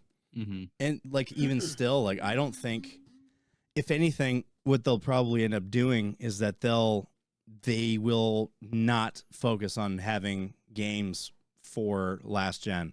The next gen, need to, because that's what's held this back. That's what's held all of it back. I know, because all the next gen games don't truly feel like next gen because they were so focused in the beginning first 2 years of making it available on last gen that the current gen shit hasn't kept up. So I think this next gen, I think they're going to be like, we're scrapping that. We're never going to do that again. That would be a smart idea. The only reason people did that was because they wouldn't have made any money. No, they wouldn't have. Because so many people couldn't get the new gen systems that the games would have failed regardless. Yep, absolutely. All right. But the games are going to have to pick. They're going to be like, we are either making this game for this console or generation. They'll have to choose, honestly. Mm-hmm. So it's either the game console will suffer if they don't ramp up their production because the choice of the developer is going with the majority. Like if they can't get the new console, like we're developing our game for the old system then. If more people can buy your console and the availability is, we'll talk. But like they can't lose money on it and then have a shit quality on both platforms because they were scrambling to be able to put it out. No, I agree. It's next gen consoles are going to be. It still blows my mind that we're that close to it already. Honestly, if you think about it, I think that's probably why the past, like last year and the beginning of this year, games have been phenomenally better because the accessibility of the new gen consoles has gotten better. So developers don't have to necessarily worry about making it for the previous gen console. They can just focus on making it for the current generation and put all their time into that. Yes and no. And the reason why I say no is because games like Redfall, and this has been heavily on Microsoft's side. Games like Redfall they were originally, and I think Starfield was in the beginning too, they were trying to make it available for last gen also. Then they scrapped it. Exactly. And then now both of those games ended up being complete piles of shit. So I don't know. We'll see what they do. More development time. They made a choice. They're like, it's only going to be new console or new gen. You just got what? Not even a year ago. I just got like the new generation of Xbox. Did you really? It hasn't even been a year. Yeah. And now they're already talking about next gen. Yeah, that's why it like blows my mind so much that I'm like, dude, what the? It's like, new to you. I feel like they just came out. It's fresh for you. I remember when they first came out too, like you were saying about availability and stuff. Like, not too many people were switching that quickly. Because they didn't have enough on the shelf, especially for the PS5. Like, so many sales were only online; they weren't in actual stores. So scalpers were immediately grabbing everything. And it was like that for a year. It was like that for over a year.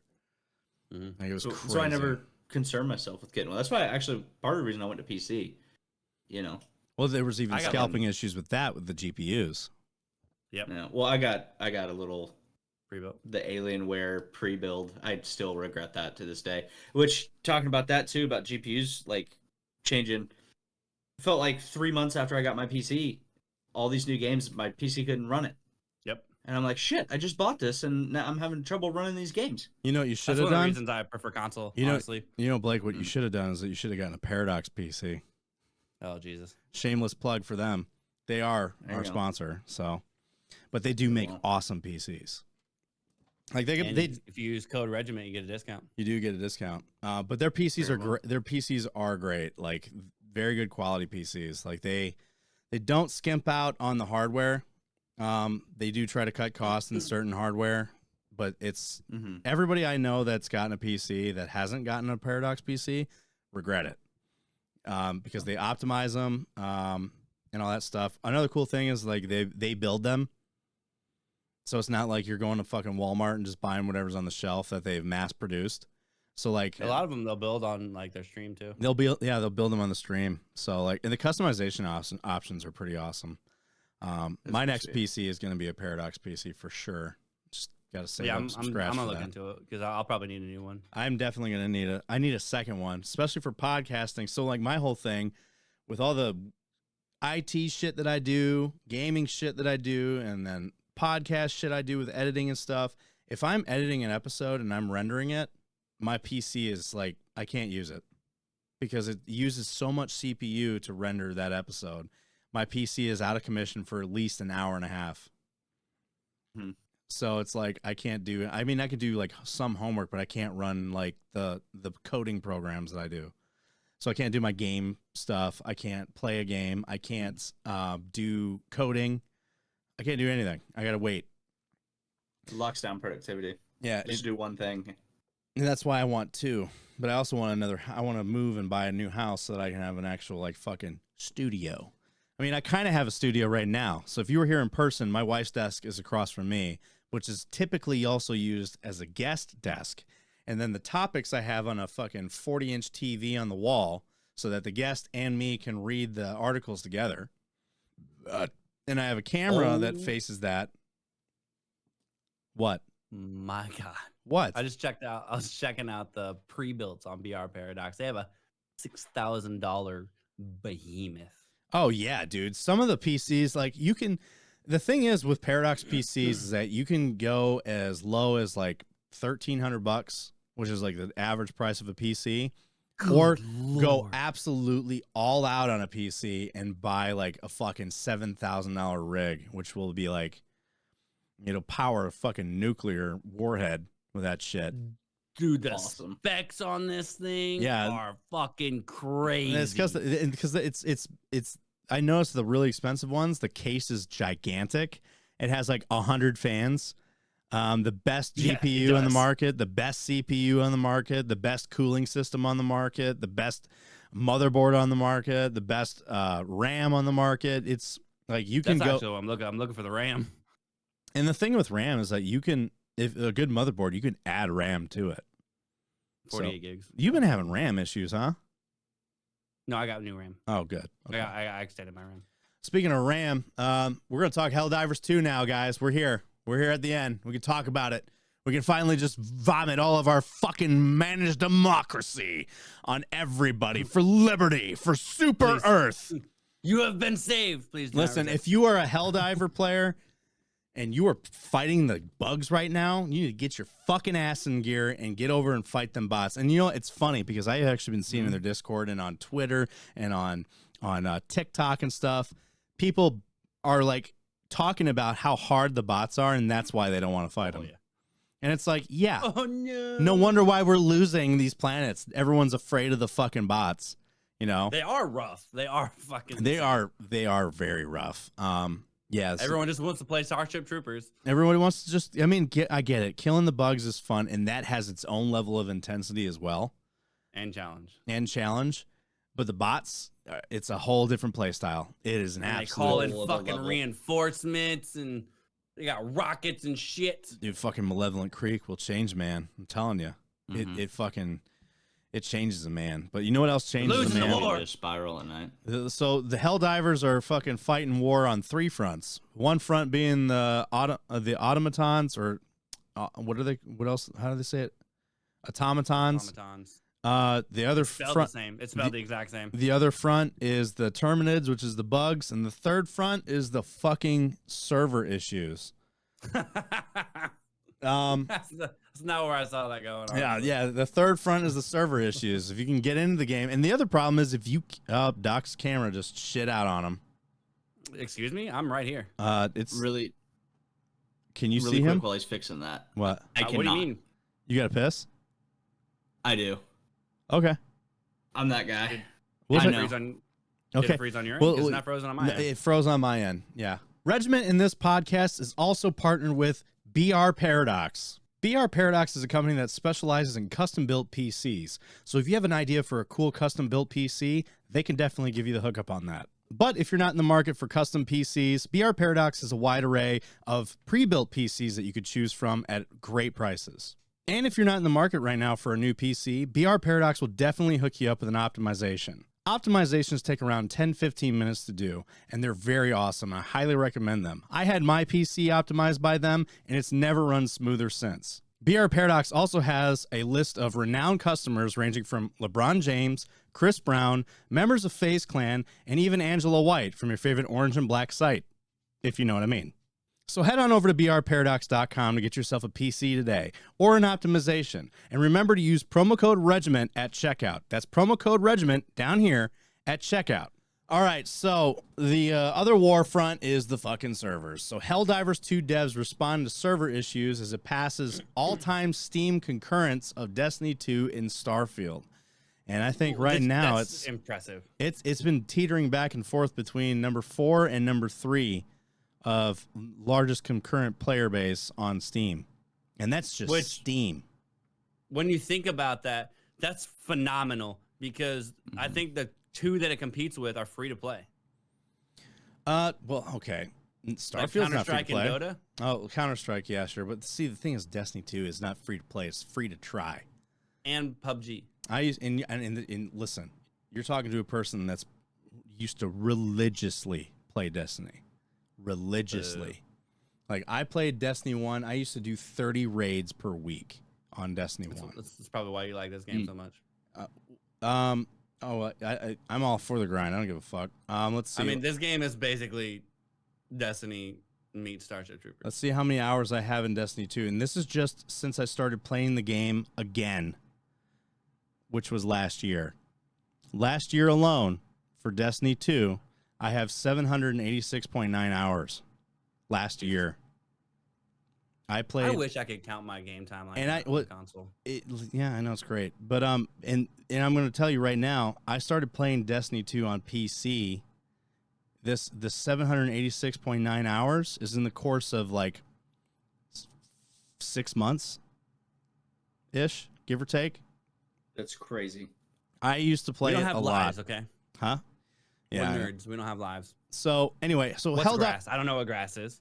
So Helldivers is off to a great start as it already passed the all-time Steam concurrence of games like Destiny 2 and Starfield alongside being a PlayStation console exclusive.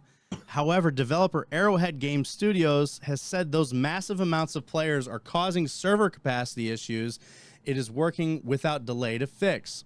Now, they've had updates throughout the week, and this really took off Super Bowl Sunday. Nobody could play. And if you could play, which the current issue is the same, if you can play, you're not earning anything. No XP, no currency, no resources, nothing. None of your rewards are paying out. They did say, though, you'll get them when you re-log in. Right. But it also sucks that this weekend is a plus 50% XP in currency. Will they extend it? They better. I will say that. They probably They will. need to. I heard today that whenever they give you your stuff, they're just going to double it. Good. Tits. While we don't know the player numbers on PlayStation 5, SteamDB has revealed that Helldivers 2 has reached an all-time concurrent max of 333,827, which puts it at 28th all-time ahead of Starfield, PUBG Test Server, Counter-Strike, Destiny 2, Naraka Blade Point. What the fuck is that? As this writing, it's sitting at 219,670 concurrent players. Now this article was written what date? February 7th. That's today. Oh. Shit. It was written Couple today. hours ago. Last night it got even higher than that. Last night it was fucking about 400,000 we're in. Concurrent is the players that are actively on the game at that moment, right? Yes. Okay. That's what I thought. So Arrowhead took to Twitter to address the fans experiencing issues, diving in for freedom. Rest assured, the team is doing all it can to fix issues plaguing the game so all players can take out some bugs, bots, and more without worry. Their tweet today said, despite our best efforts to increase server capacity to accommodate all of you who want to dive for freedom, we are experiencing capacity issues, Arrowhead wrote. We are once more working without delay to improve the issue, and we hope to have a fix in place as soon as possible. We here at IGN certainly get the appeal of the rare modern multiplayer game that does almost everything right. In our Helldivers 2 review, we said its combat feels fantastic, its missions stay fresh and interesting, and its smart progression system doesn't nickel and dime you, which is true. They'll keep us updated. So basically what's happening is that too many people are fucking playing at the same time. So it's causing a cap, and it's causing like massive server issues where people can't get into the game because there is just so many people trying to play it. And with the servers at max, they're not operating properly either. And the thing is, this being a live service game, so people that don't understand how the game works, so the progression of the game is community wide. It's a truly organic game that like everything that we do in the game goes towards the overall war effort of each system. So the progression of planets is a collective effort from the whole player base. All of us are working towards taking them out, pushing them to the back. So apparently, like at the end of the Terminid system, all that shit at the end is like technically end game. So it's like the shit. They've even said that we've only seen 70% of the enemies in the game. Wow. So there's more coming. There's a third faction called the Illuminate, which are the alien race. So there's going to be another faction coming, but right now, because like most people are fighting the bugs because the robots are so fucking hard, because of the war effort, everyone's focusing on one side. The other side's gaining ground against Super Earth. So the game is ever changing and ever shifting, which is fucking awesome. The gameplay loop, one could argue, yes, it is a repetitive gameplay loop. You are more or less doing the same series of missions which change based on difficulty, but the fights, it's just like the fights are always like something happens like all the time. And it's hilarious. It's a gold mine for content creators, right, Blake? It's a fucking gold mine, especially with team killing constantly on. Hilarity. Friendly fire cannot be shut off. And like, dude, we had situation, his back blast just fucking kicked me, and I dropped my fucking airstrike at his feet, and I'm like, run, and I'm like stumbling to get back to my feet. That happened to me as we were extracting. Exactly. Like, it's just, it's a fucking, the ragdoll effects in the game are funny. Like, it makes for really fun content. It really does. Doc likes to put mines in front of civilians as they're trying to go get secured, or throw mines in our fucking egress path to get to the actual extract. There's that too. That's also Blake fun. just shoots me off spawn. Or you can have Blake. You can tell Blake you can find some cool loot inside of this canister, and it's actually a hell bomb, and he just nukes himself into fucking oblivion. But it's experiences like that. But it's like one of those games. It's like, even though it is repetitive, what makes you keep playing? And it's like those kinds of experiences. And I think one of the biggest things for me is that you could be in a mission, and everything's kind of going smooth and quiet. Then out of nowhere, they just start coming at you. Like, it just doesn't stop. Like, they just keep showing up. It's not the same every time. Like, you can't predict it. You can't predict it. Like, sometimes, or even when you drop, you'll drop in an area where it says, it doesn't show that it's hot. It says, it'll show you on the map that this is a hot area. Dropping here is dangerous. And then you end up dropping on a fucking Bile Titan that you didn't know was there because it didn't show on the map. And then you're in the fucking fight for your life right out of your pod. So experiences like that, that's what people keep coming back. It's very intense, very fun gameplay. The servers, though, they do need work, and they just need expanding. Because you gotta think, the first game, like you said, was a top-down, very niche. Yeah. Not too many people even really knew about it until they were like, Helldivers 2, what the fuck was Helldivers 1? So right. they look at the first one. Oh, it's top-down games. It's like a continuation of that, just in first person, third person. And they had 150 player capacity. They're like, that's an overshot for us, right? They had no marketing. Nobody thought. You mean 150,000? That's what I said. You said 150 player. 1,000. 150,000. Yeah, that was like, they were kind of like being. That was the initial. Initially with Helldivers 2, yes, it was like 150K because they weren't expecting it to be what it is. Exactly. Because they had no marketing, right? They were like, we'll get a good amount. And they probably thought that was an overshoot, but they had it that high because they're like, all right, we're releasing on PC too and not just PlayStation. 150,000. Let's overshoot it, right? Maxed out immediately. They're scrambling. So I think they partnered with somebody, or they're able to get servers to where they upped it by 200,000 within like a couple of days, honestly, to 350,000 within 5 minutes, maxed out already. And Like, it has stayed insane. that way all week. And now they're up to what? You said they're up to 450,000? Yes, 400, 500,000, and they're still needing to expand. It's insane. And what they I think Crazy. I don't know, I'm not a networking guy. Brandon, my buddy that you played with, Blake, he is a networking guy. Mm-hmm. He can better explain this than I can. But if it's possible to like, and servers aren't cheap. Like getting servers is not a fucking cheap task. It is expensive. So you want to be careful at how much you pay for, because if you end up getting way overzealous and not being able to fill it, you're paying for wasted servers. Right. But I think Well, they've got the headway money right now. I almost feel like they should look at the numbers of copies sold and maybe do like a quarter above that, you know, to kind of just, you know, because that way it's like, okay, we know that this many copies have sold. We need to do something about the servers that could accommodate more or less of that. And, you know, like just kind of look at it like that. And I know it's not an easy task. It can't be. If it was an easy task as that, they would have probably already fucking done it. Honestly, if you have the capacity for a number of copies sold, you would think that you would be covered, because not every one of those people is going to be playing. Well, it also At is the going to same depend time. on if Sony is going to help them out with server stuff. That's a Well, big. it is a Sony exclusive game, so I would imagine. Yeah, and being that Well- Sony has like been diving like face deep into this live service stuff, like they want more live service games, and seeing how successful this game is, you would think they'd be like, hey, like we should probably like help these guys out and actually like expand their servers a lot. We got the money for it.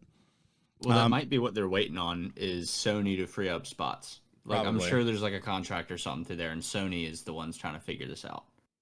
'Cause Probably. it is a Sony really kind of made game as well, because it was marketed when it came out as like PlayStation. Like PlayStation doesn't back too many games, No. and this was put out as a PlayStation game. And in all fairness, with the little marketing that it had, it being a niche game and stuff like that, I don't think Sony expected it either. No, definitely not. I don't think they expected they expected something, but they didn't expect this. Speaking of the marketing and like pretty much the overarching theme of these gaming conversations, like having a game that the community loves and doing something that people want to play to go unlock shit and play with their friends and stuff like that, you don't really, like, this proves you don't really need a huge marketing department to Not anymore. find success, because everyone has TikTok. Everyone's got YouTube. Yeah. Everyone's posting shit all the time, especially on TikTok. That's where I even learned about this game. Same. And like the community are the ones that have marketed it and sold over 1 million copies. The game literally sold itself in marketing. And it's not even just gameplay. Like a lot of games, you have to find gameplay to know about this game. You don't have to see gameplay. Like I posted a couple skits today talking about the game because people are talking about it like they're actually going to war. I like know. motherfuckers are like, I'm getting deployed tomorrow, and then they're like in parentheses, I get paid. You know what I mean? And they're like, everyone's just like, we need to get on the front now, or people being like, I had to get off. Like, Yeah. just too much. I got to go take some well-deserved R&R this weekend, and it's Parentheses, hilarious. I have It's to go to funny work. as fuck. It is funny because this is like, it's weird because this game is like an anomaly when it comes to crossplay, because never have I ever seen a game where PlayStation players and PC players are saying, we need the Xbox players to help us on the bot front. Yeah. And then like TikToks of like saying that like, you know, it's like showing like fucking like Halo player or ODST players like going like ODST soldiers like doing their training, saying Xbox players getting ready for the draft for Helldivers and shit. Or people calling themselves civilians, like I'm just a dirty civilian, and then in quotations Xbox player. Yeah. Or reservist or something like that. There was even one that I saw where it says, now I know what civilians feel like when they get war updates, and like says I'm an Xbox player watching the Helldivers fucking progression of like the automatons taking out the fucking planets that they're overrunning, and knowing they can't do anything about it. It's up to the fucking Helldivers to protect them. And it's funny because it's like this game almost feels like it's ending the console war, because the galactic war that's happening in the game is a collective effort. And the more people you have to fight that collective effort, you know, is the success of the game. And to me, it makes it's evident that you don't need publishers anymore. No, you don't. Like you don't need publishers. Publishers are fucking useless now. Publishers used to be, they were the money and the marketing, because you needed the marketing to be able to bring the money in to pay for the game. Now you don't fucking need that shit. Honestly, I actually didn't know this, but in the early days of YouTube, gaming clips and everything on YouTube, it was frowned upon because games and game companies would copyright strike you. Yeah. I remember that because I tried to do make gaming videos in middle school, and that was a problem. You had to get, like, if you didn't have a partnership and you didn't do videos in a certain way to where it like really added or made it your own video, like essentially gameplay was a background thing that you had to talk over about something else, right? Yeah. Unless you had that partnership. So like I was trying to get like machinima partnerships and shit. I don't know if y'all remember that shit. Oh, dude, that was wild. That was a long time so ago. many great videos just gone down the drain, never to be seen again. Yeah. But like, yeah, you had to have those partnerships to do it. It's just fucking crazy. Because they would just copyright strike you and you couldn't play. Yeah. Now, to your thing about like game developers don't need publishers anymore. In this case, having a publisher is helping, because otherwise they wouldn't be able to get the servers to fucking handle this. The publishers have the money to help buy these servers, and Arrowhead Studios is a 100-man dev team. They're not very big. Really? They've got the money now. Well, they got the money now, yeah. That's what I'm saying. Their lives are changed. Well, not even that. Like, fuck it, look at Pal World. Pal World is a dev team of 10. Yeah, and now they have the money. And now when you get the money coming in, then you can expand. Right? Now, granted, you Pal don't World need the publisher. The publisher is just gonna suck you dry. They're gonna be like, we want the money first. Fuck the players.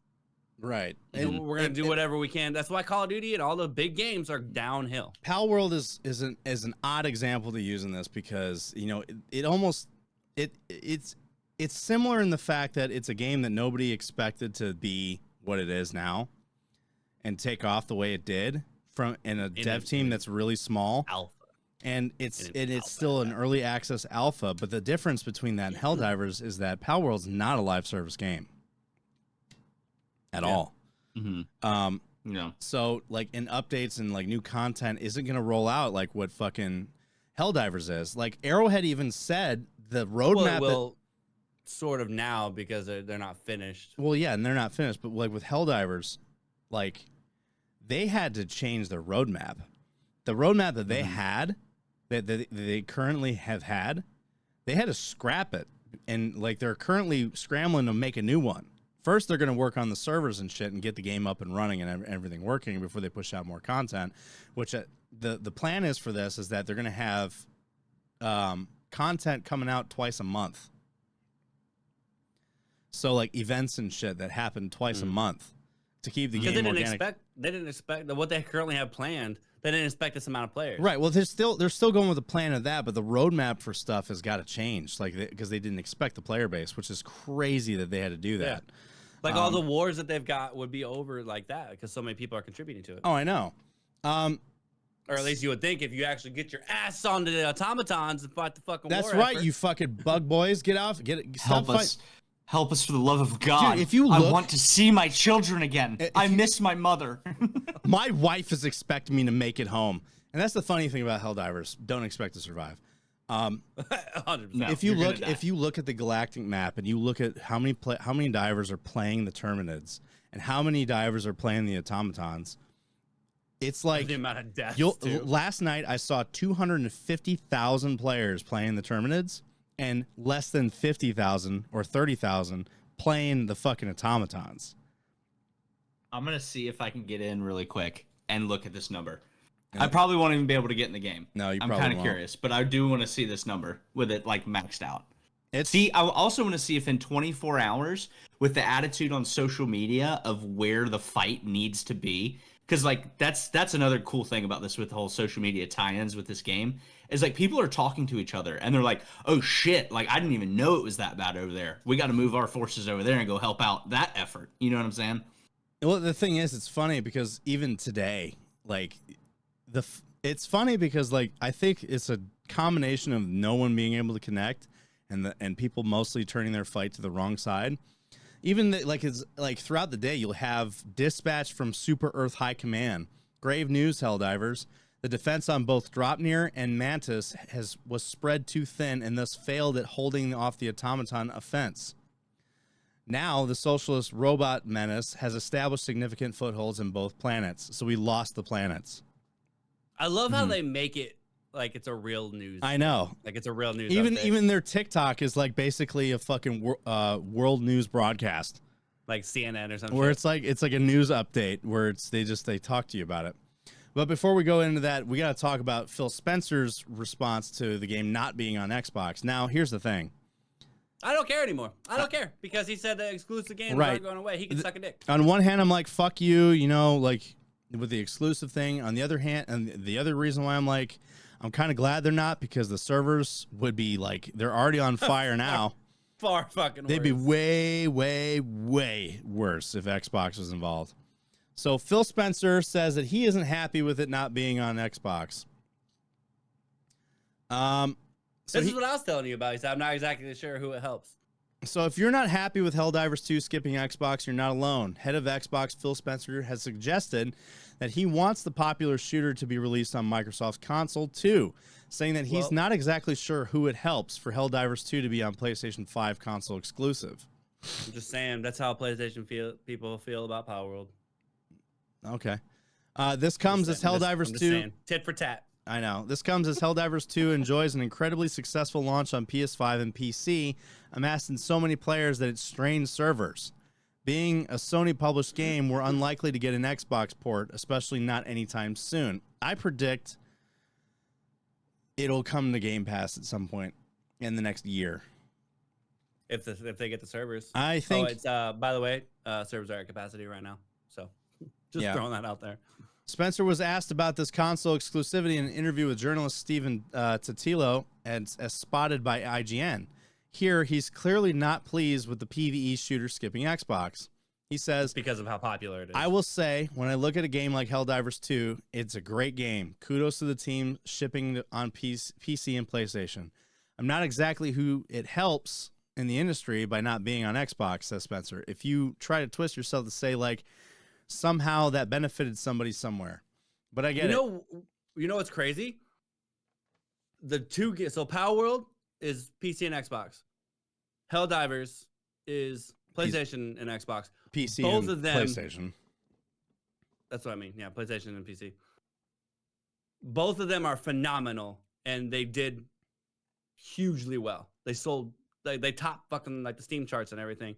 But Xbox has Power World, PlayStation has Helldivers. But the fact that the both of them, and they released within like 2 weeks of each other, are opposite and only on one console, but also doing insanely well. It's crazy. Right. So he says, I get it. He has there's a legacy in console gaming that we're only going to benefit shipping games and not putting them in their places. We do the same thing. So with all of that said, Xbox certainly does have the capacity to launch exclusives like Helldivers 2, even ignoring all of its previous acquisitions. It now owns Activision Blizzard and all the studios within it. While it's not able to make a Call of Duty on Xbox console exclusive, thanks to the various deals made to share each new installment with Nintendo, Sony, and others. Call of Duty on Nintendo. Wow. That's crazy. That wouldn't stop them from keeping any new IPs to itself, or even any of the pre-existing IPs that Activision Blizzard owns. Instead, Xbox is increasingly moving away from making games exclusives as part of its ongoing strategy. That's it's just smarter. Yesterday, it was confirmed that 4 Xbox games would be ported to rival platforms. While it didn't confirm what games to be included, it's widely assumed this means we'll see ports of Hi-Fi Rush, Grounded, Pentiment, and Sea of Thieves. We already talked about this last week, too. Mm-hmm. As far as what games? So, yeah, on one hand, I'm like, you know, the Helldivers player base is all about more people helping the war effort, right? Which is funny to say. On the other hand, it's like, listen, it's kind of a fucking dice roll if you even make it to the servers. Like, there's not even a queue now. No, it's just wait. You And hope and see. Wait, you gotta wait and keep trying. So, and it's I've just had it in. I just have the game sitting there waiting to get in. I know. What is it? Is it like saying retrying or something? Yeah, continuously. I'm preparing for the end of our recording. Now honestly. the biggest question is, will it still reward you at the end?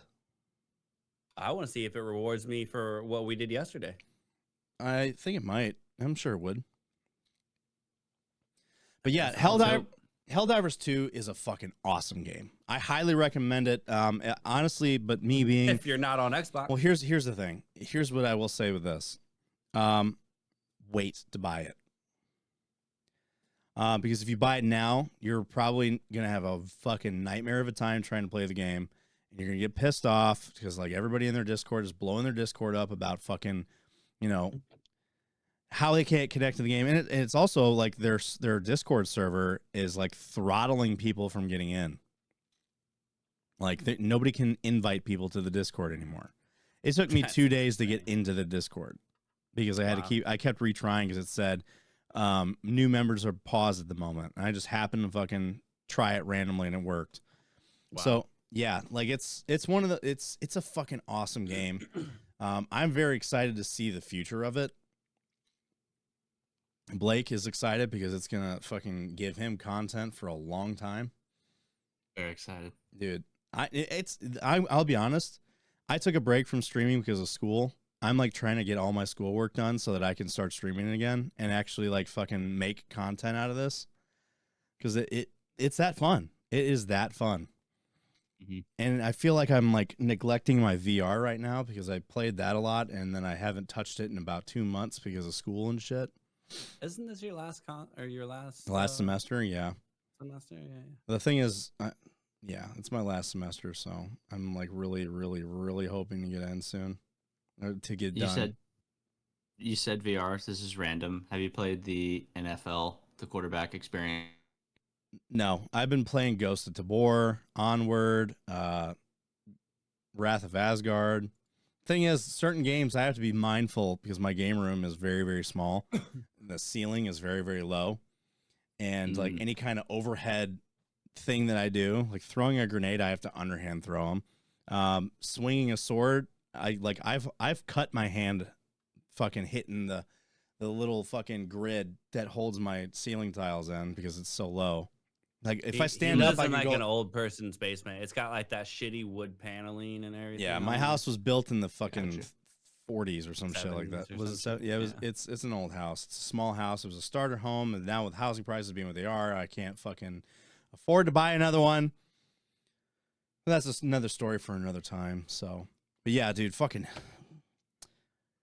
I'm gonna actually go check in with my wife after I'm done recording this because I've kind of neglected my presence. Like I have not been spending time with her, and she's been really wanting my presence. She wants my attention, yes, and I must give it to her because let's be honest, like I've been playing between schoolwork and Helldivers. I've literally been in my fucking game room every day, all day until like 1-2 o'clock in the morning. Getting up at like 8:45 every morning to get up, do some homework, get on Helldivers, go to the gym. Happy spouse, happy house. Yeah, that's exactly what it is. I mean, she made me dinner tonight, so I gotta go spend some time with her. I don't know if I'll be on tonight. Lies. Well, if she ends up falling asleep, if you fucking think I'm not gonna try, come on. So it's the women that always fall asleep. Every time if I go out in the living room or like once she starts falling asleep, I'm like, but the thing is, they gonna do go they, hit that PlayStation they, button. they do say if you're around someone you love, it makes you fall asleep faster.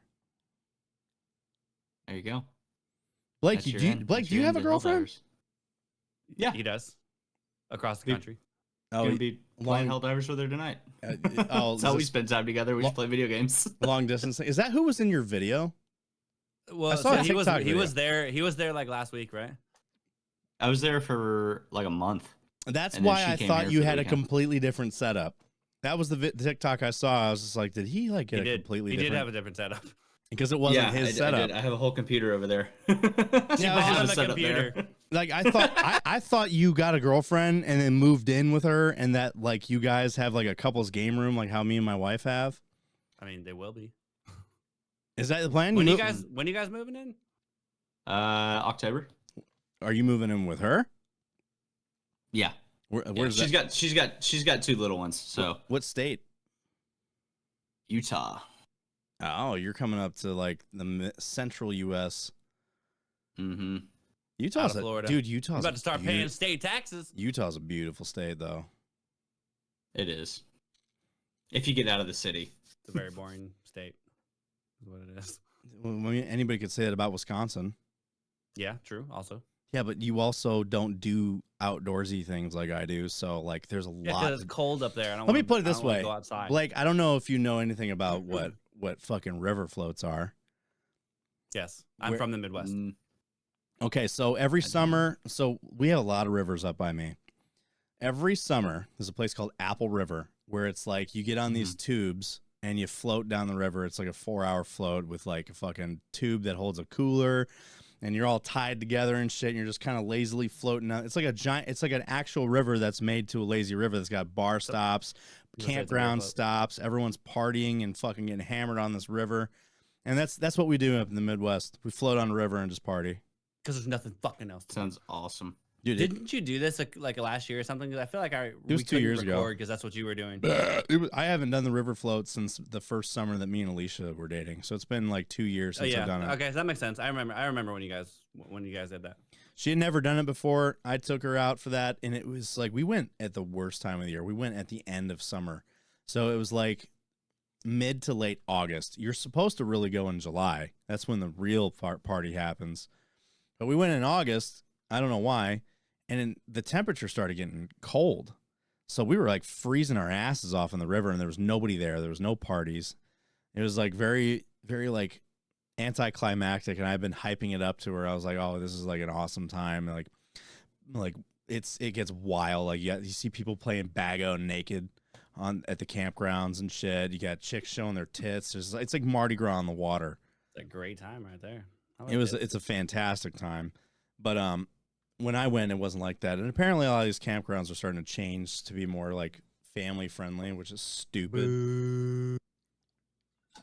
Fuck them kids. Dude, family friendly stuff ruins campgrounds. I'm sorry. I don't give a fuck.